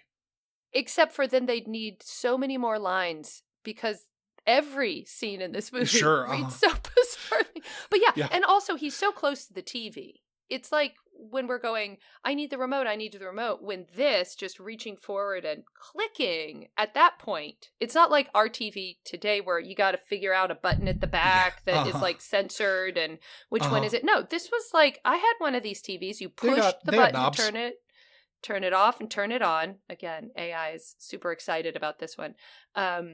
So yes, that was a very, I did like their house though. I'm not going to lie. I know it's a Chi-Chi's. Maybe I'm just full on Chi-Chi's mode. I'm not but saying I wouldn't live in a Chi-Chi's. that house was a pretty interesting architectural choice. And like, it had some cool the stonework in the living room, how dark that room was, that was pretty, Do you pretty guys cool. all like the Jabot khakis that he was wearing? With the tag, with like the Uh-huh. sign. Oof, Yeah. Those were status, man. That was some status. you ever that have- that cut of pant is disgusting. Did What? anybody Tell me have more. a live band at a high school dance? No, never. Especially for the Columbus Day dance? Never once. All the This movie off is- holidays got a lot of attention. This movie is just jumping holiday to holiday. It Did is. you see that Chuck Lorre wrote like 3 songs on this soundtrack or on the soundtrack? Yeah. No. Yeah. But also in Columbus Day, they had a giant ship behind Yeah. that live. Talk about, in our same exploration of appropriation, it's like not that more just Columbus Day as a whole, Yeah. right, at that point and where we are now, but that giant picture of the Nina or the Santa Maria or whichever one it was behind the live band. Sean, so many You'll know you when don't you see know it. the 80s. I will. I'll definitely know which one it is because I've left brain space for that these All of days. our viewers will as well. They'll be like, Yeah. "Ah, okay." I'd like to forget. But that was, I don't know if you went, I didn't go to high school in the 80s, but according to every movie, they always had a live band. It's so strange. Yeah. Every movie for whatever dance, Yeah. you had a live band because you got to interact with someone. Because they had to stage. sell soundtracks. And that, I mean, if you're going to go for the real, like, dark and jaded Josh, but maybe it's just because they wanted I to mean- employ live musicians. Okay, It's a revenue stream that it's a revenue stream that the studio cares about. Of course, and yeah. that was a good soundtrack. Mm. We haven't really talked about it, but I was kind of thinking to myself, how long is this movie going to go before we hear "Can't Buy Me Love"? The whole movie. And it was like just A minute. no, oh, the a minute. opening, right? The opening, Yeah. and then we don't hear it until the end. we don't hear Oh, it till the end. we haven't really talked about this, but Michael Jackson did own the rights to this Mm-hmm. at the time. Right. And they screened the movie for him. He liked it and let him use it. And let him use it for the name of the And that's movie. why it's only in the opening and closing. Because I think it was Boy Rents Girl before, right? Yes. It was Yeah. that. So I did want one more scrap that I was Sure. super excited about. Paula Abdul. Can we just give her a shout out for Yeah. choreographing that really fabulous routine on, I'm assuming she did both the Columbus dance and the cheerleading, but I'm not, I don't know. I mean, I she think was a Lakers girl, Laker girl, and then a Laker girl choreographer. So I'm assuming it was both. Yeah, no, I mean, I think that Yeah. she definitely choreographed that cheerleading. She's also routine. credited as a cheerleader. in Yeah, the movie. she's But in yes, it. yeah. Mhm. I I didn't- tried I to didn't see find her. her, and I could not find her in it. I think she's I didn't- just on the field, but yeah, Oh. it was hard to tell. I watched paused. the beginning again to see. I paused, and I still couldn't Yeah. figure because Paula is you forever zoom my in and- girl. Did you zoom and enhance? And I saw what you didn't. did I there. didn't because the particular streaming service that I was watching on Yeah. would not let me zoom and enhance a Well, as- VHS. As Josh knows in his other podcast in SVU, you Yes. always have to zoom and enhance. And enhance. Or To in see. interior Chinatown. Or that. Yeah. But a shout out to Paula because she's awesome. I have nothing bad that I will ever say about that woman. Do we want to fix this? Do we have any major gripes? I mean, I feel like that's what we've been doing for 2 hours, right? Major Sure. gripes. What's your biggest gripe? Biggest? Just one. Quick hit. Since we've talked about them all so much. I really have a very difficult time with the gratuitous underage girls in lace undies. Like, Yeah. that is a big, all of the times that you're showing these young girls in these situations that you were representing these women like Iris, that they're just all like, oh, who's her next victim? Like portraying these women, these young girls, even if they were over age, as the sexualization of young girls, I think across the board, I have an issue with. Now, that doesn't necessarily have to do with like the plot or the funny. I'd say if we're going super, but I think that is my biggest. And I think gripe. Tina Kaspari is a minor here. I'm not 100% sure on that, but I think she's a minor who's Barbara. And she is wearing like white cotton with no bras often. Yeah. Like, that's a minor. So I think that is just that gripe, and then just the representation across the board, right? Like, just that we're not. But that's and then I say, but sure. Like, I wasn't going in expecting, as I said in this, like, I expected that that's the movie that I was going to see, and that's the movie I saw. So for me to suddenly have a gripe with something that I knew was going to happen is sort of like, oh, I'm shocked that what I knew was going to happen is what happened. But I will say that that's probably that. And then if it's just, if we're going with pure, not the sort of soapbox or the larger context, my biggest gripe is that music replacing any acting or any plot or lines, like filling in the gaps for not having done the work. Yeah, and for me, he's prolific. This composer is prolific, but that soundtrack was not particularly exciting. It felt like Casio, a sort of Casio. Yeah, so unfortunately, I did kind of like spend some time and look this guy up. His name's Robert Folk. He did the music for this movie. He's prolific, but like not great credits, like Maximum Risk and The Neverending Story 2 and Ace Ventura 2. I feel like he's just kind of like going through the motions on a lot of this. And they had this this music that kept coming up with these synth flutes. Oh, yes. That's really bad. You hear it in their first kind of negotiation, but it's a very hokey, very grating. Do do do do do do do do do do.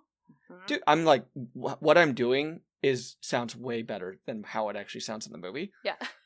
Unfortunately, but yeah, the music is. I mean, you could have a gripe with start to finish with the scoring of this movie. Sorry. Go ahead. I was going to say the throwaway line, he must be in special ed. What the actual, all of those. There's a lot of those. All of them throughout the whole thing. And I know you made mention of it, reference to it earlier, but just the being okay with all of this, given permission to just, for the sake of a joke. Oh, what? I was just being funny. It's like his outfit, not okay. My biggest gripe, I think that Ronald becomes irredeemable. And I think even with the persistence and like the alligator tears, he has that moment at his, like when he has nothing, right? Like he needed to kind of have that realization when he had a bit more agency. And even the confrontation with the bully, like just a small thing, but like he needed to come into that situation to save Kenneth without a weapon. He needed to put himself in the line of fire, knowing that he was going to get beat up without holding a bat. We have to give skinny ass fucking Patrick Dempsey like a bludgeoning weapon, whereas he should have just taken the bullet. It should have been like, I'm going to say this, we used to be friends. If you have to hit anybody, you hit me. And then like my minor gripe, which is a big thing, but still like a very small minor part of the movie we talked about, is the awful use of the big girl for a sad fucking lazy joke. That is toxic, and kids watching this then, kids watching this now, I hope kids watching this now clock it, but kids watching it then just ha ha ha, she's big and a nerd, and we're going to use her and use that poor actress to show you Ronald's station in life. Yeah. Just fucking lazy shit. Yeah. Comedy. All of it. All those throwaway lines. And and how damaging and toxic they really are. I mean, it is all that stuff.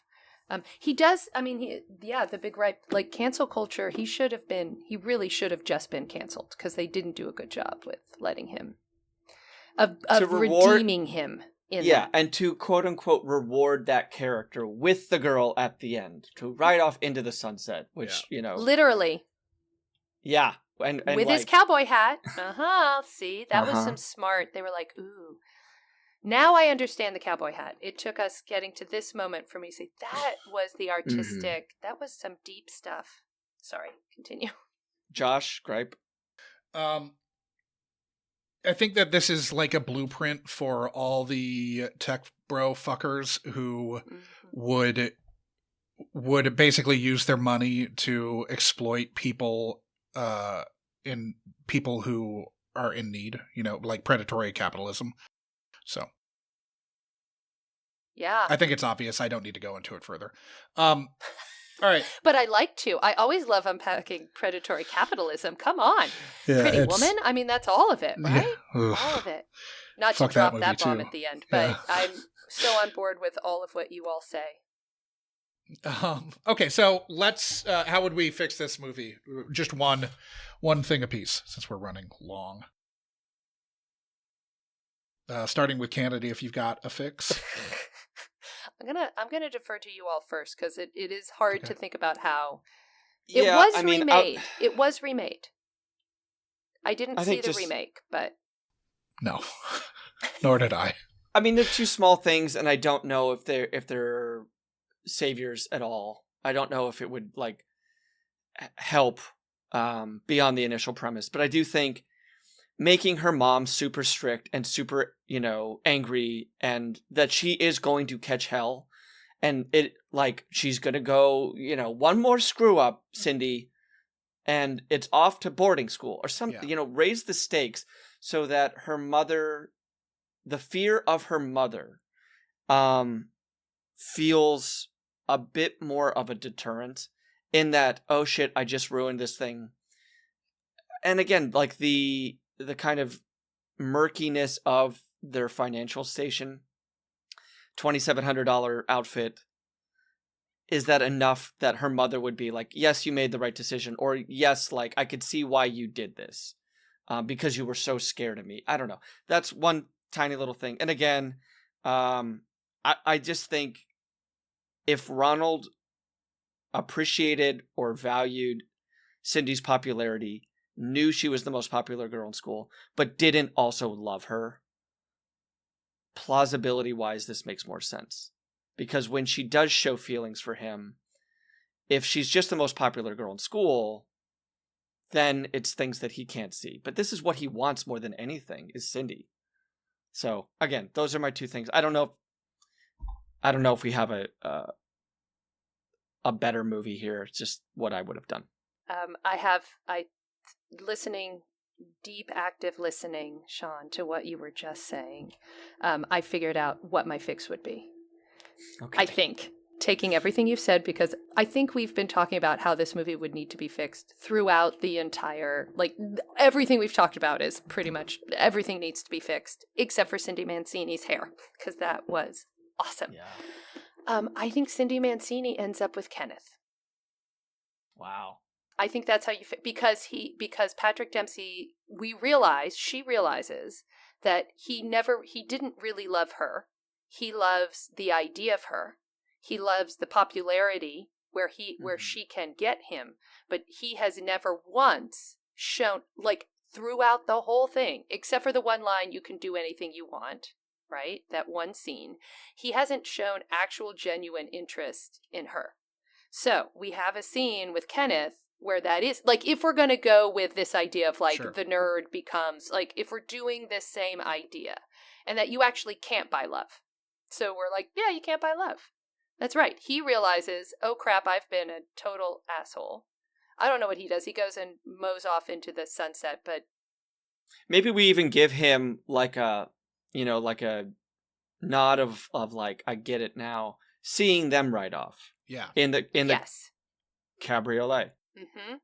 That I don't know. I mean, we'd have to do some work. I'm not saying that. Oh yeah, there's rewrite this. There's a ton of restructuring that would have to happen but I to think facilitate that they don't end up together. Yeah. At the end, that she really legitimately goes on the journey enough that she now sees people for deeper than she did because she's seen what happened to him, because he becomes this reflection of the monster that she's been. And so she wants nothing to do with it, right? Or like my favorite character, which is the dude with the glasses and the crazy hair and like the funny shirts that's on the Entourage, you know, or the one token black guy who comes in for like 5 minutes. I don't know. Yeah. She's with someone else and is rejecting all of that. That's how I would save this movie. And no one would be in their underwear. Nobody's in their underwear. Sure.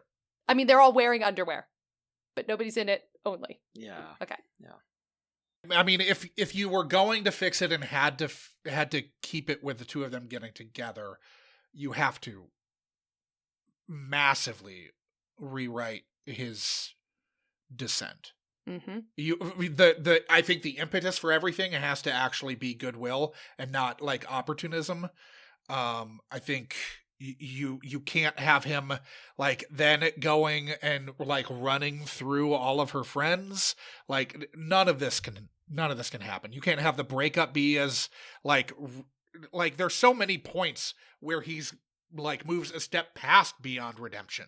You know, like you have to basically scale back every single fucking misstep that he takes because he's not redeemable. So, well, it's the two movies, right? Earnest or satirical slapstick. Sure. Right. And so you got to either go with Earnest, which scales all that stuff back. Right. And makes him more and gives us reason for motivations and higher stakes for all of their choices and actions that's deeper. Or you just clear all that out. You cut out the love that he has for her, and we're talking satirical. This is look how stupid it is to be popular. Not to kind of go back to this too much, but Say Anything is one movie.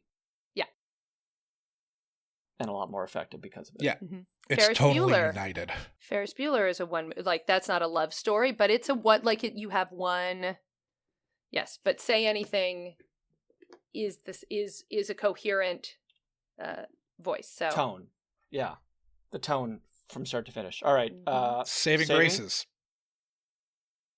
Does anyone have a saving grace for this movie? I'll say, yeah, There's like one, I do really like the scene in the arcade with Kenneth. I think it's well done. I mean, it's almost like outside of the video game shots, it's almost one shot. But I do think like the only time where I was like, oh, that's like a really good joke is when all the nerds recognize the African anteater dance. yes. And they're so happy that they recognize it. I don't think you needed to add the token black guy in that scene suddenly, but still, it is really funny that they knew this. They were watching thing. PBS. Yeah. Yeah. Mm-hmm. Do you have a saving grace, Canedy? I think it's Amanda Peterson. Same.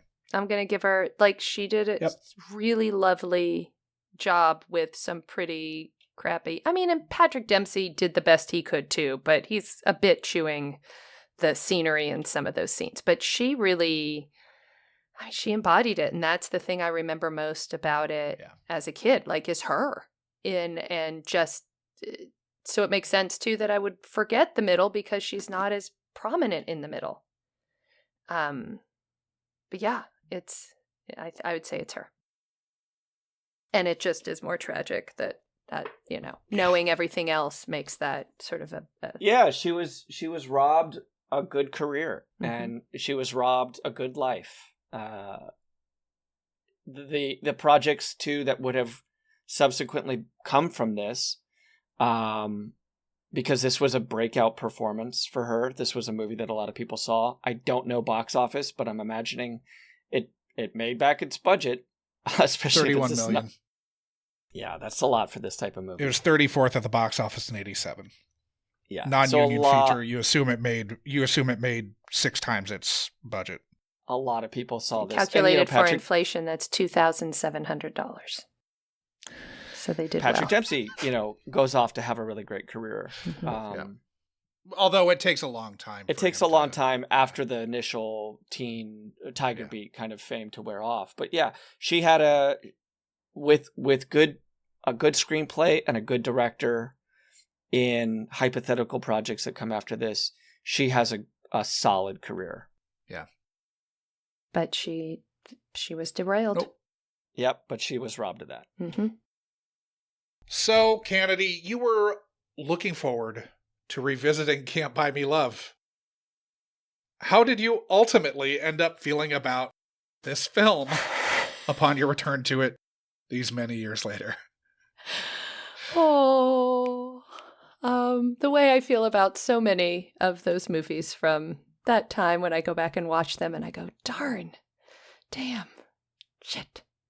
I enjoyed watching it again. I did, but mainly because it took me down memory lane. If I could separate and just watch it for the sheer nostalgia, I couldn't, actually. As I said that, I couldn't ever separate it. But those little moments that I went, oh, this is the anteater. Right, that's where that came from. The cabriolet. Oh, right, that's where that came from. That's why that's something that's so ingrained in me. And I enjoyed watching it with my daughter to hear her commentary, because that was very enlightening and reassuring to me. It's just how she interacted with it. We've come a long way, baby, said Virginia Slims. So I probably won't watch the movie again. I feel like maybe this was a good sort of full circle, one could say, sure. about this movie. Yeah. I will listen to the song again, Mm-hmm. not the soundtrack. And I am going to go actively seek out a white suede outfit to wear for Halloween with my husband, because now I can't, not real suede, because I feel like that's the one piece of this that could... This is With the halter top, or? You can't see this body right here, but it looks good in a I'm halter just more, top. are you going to seek it out, the 3-piece halter top white suede suit? Is that what you're going to be going for? Yeah, I'm going to fully embody that so I can let it go. That's, Okay. the like, what is it? Cognitive behavioral therapy, where you like do the action and then I can let it go. Get red wine spilled on it, then let it go. And I can let go of Cindy Mancini from the grip she's had on my heart in that specific way. Let it go. So if you guys want to check, I'm going to put this, and maybe Josh, this seems evident that we would put this in the show notes. No. But we have found the outfit, which you can buy for, it looks like about $850. Is that with inflation? This is current money. Ships from New Jersey. $30 Yes, it does. shipping. $30 shipping. Yes, It's does. made from white faux suede. And it comes with the earrings and the belt as well. Oh my gosh. Can we do a GoFundMe? This can is we pretty full amazing on- that this is available even. I But can't it is believe on you found Etsy this. right now. Unfortunately, it won't still be a live link. I don't know if I'm going to be able to find this when we drop the episode. Yeah, but you never know. Well, it's there Just now, second, everybody. Just a second. I'll share screen it real Holy fast so cow. people watching on YouTube can see it. Let's give a shout out to this Etsy store. It is called Custom Costumes Caprio. Caprio. That's amazing. And I will say that it's probably going to be available because she says she can make other sizes based on if the supplies are still available. So she has a size small, it says here, but definitely. You can all see this, right? Oh, yeah. This Okay, is, that I tell you is- what, if the funds are raised, I think one of you should wear it. I think if, we see some, I feel like if you can some get a close-ups. GoFundMe, wow. Look at the fringe on this thing. This is impressive. Oh, look at that. There she is. Wow. Yeah, they have Ah. the, Oh, yeah. And the grommets. That's looking good. Mm. Or maybe not. Oh, I mean, look at that. yeah. So cute. A lot of sass. there. Oh, here we are on a Oh. real human. Not that Well, she's she not a had- real human, but I will say that the person modeling this might be the designer has chosen to wear kind of a, is it a camisole or something underneath the halter Yeah. top? Here, let me go back to it. there she. Yeah, I think she yeah, is. yeah. She's got Yeah. something. Yeah. So But that's smart. if you buy it, you can wear it however you want. Yeah. I'm going to have to talk with my husband and just see if this is a purchase that he's willing. Like, unfortunately, Can't Buy Me Love was not one of his.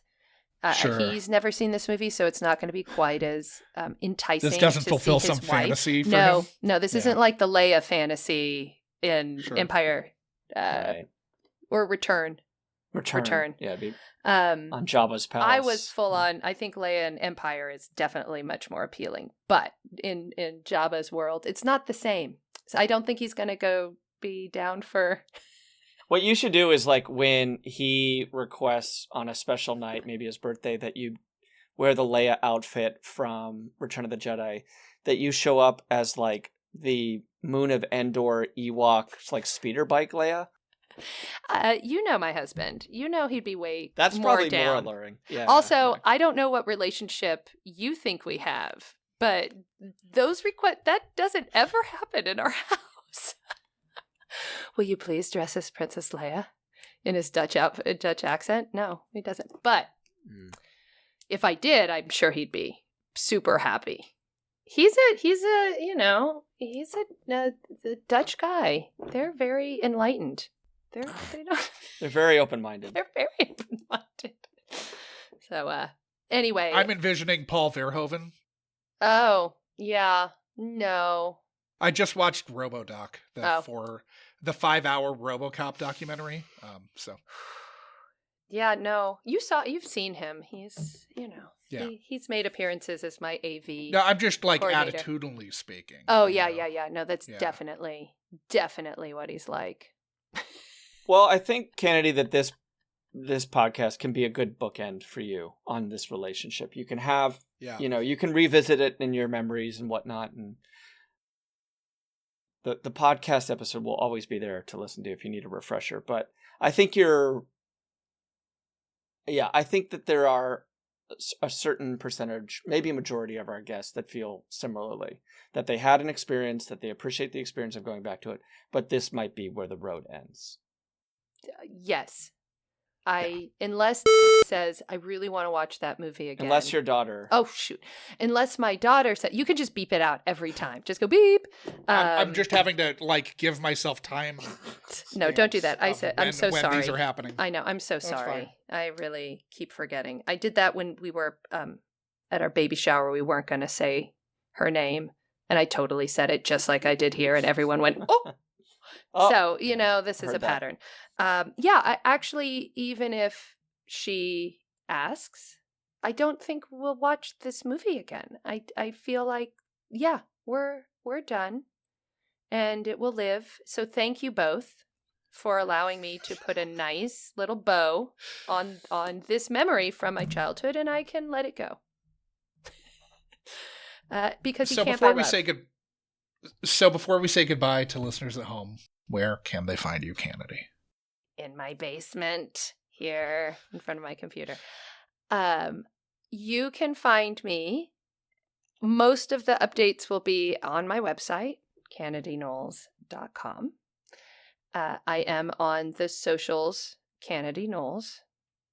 I am not active on them, so it's probably best to start at the website and go from there. If you happen to be in the Atlanta area, we do have a regular Saturday night improv show, which is pretty fun and popular, and you can come hang out with us there. And where's that? In Atlanta. No. No. What? Studio 13. It's in Roswell. Yeah. Right on. And who knows, by the time this is, when we do our secondary recording, there could be more things that are happening. Sure. Well, Canedy, thank you for subjecting your childhood and its precious, precious memories to the scrutiny of the Unkind Rewind. Little hearts are coming out of my hand. Thank you both so much. This has been a dream, like truly a dream come true. This was very therapeutic for me. Like just getting a lot of this out. So maybe I can skip my session this week. Well, it's almost like this movie was messed up. It's weird. And we're seeing the reflection of so many of the reasons why we're having a hard time navigating life and relationships and, I don't know, society. Yeah. Now we finally found Cool. the culprit. We did. It's Can't Buy Me Love. Quick, let's all let everyone know. That's my favorite when Gen Xers go we're great. Nobody knew where we were during the night. And look at us. We turned out great. We ate Cheetos. We're great. I'm really? Are we though? Are we? Yeah.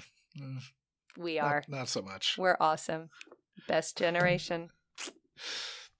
The greatest generation? What? Well, It's amazing that it does that. thank you, Canedy, for joining us. It was my pleasure. Thank you both. Thanks, Kennedy. Come back some other time with a new culprit, with something else that ruined. With a new movie to ruin. I'm always up for a trip down memory lane.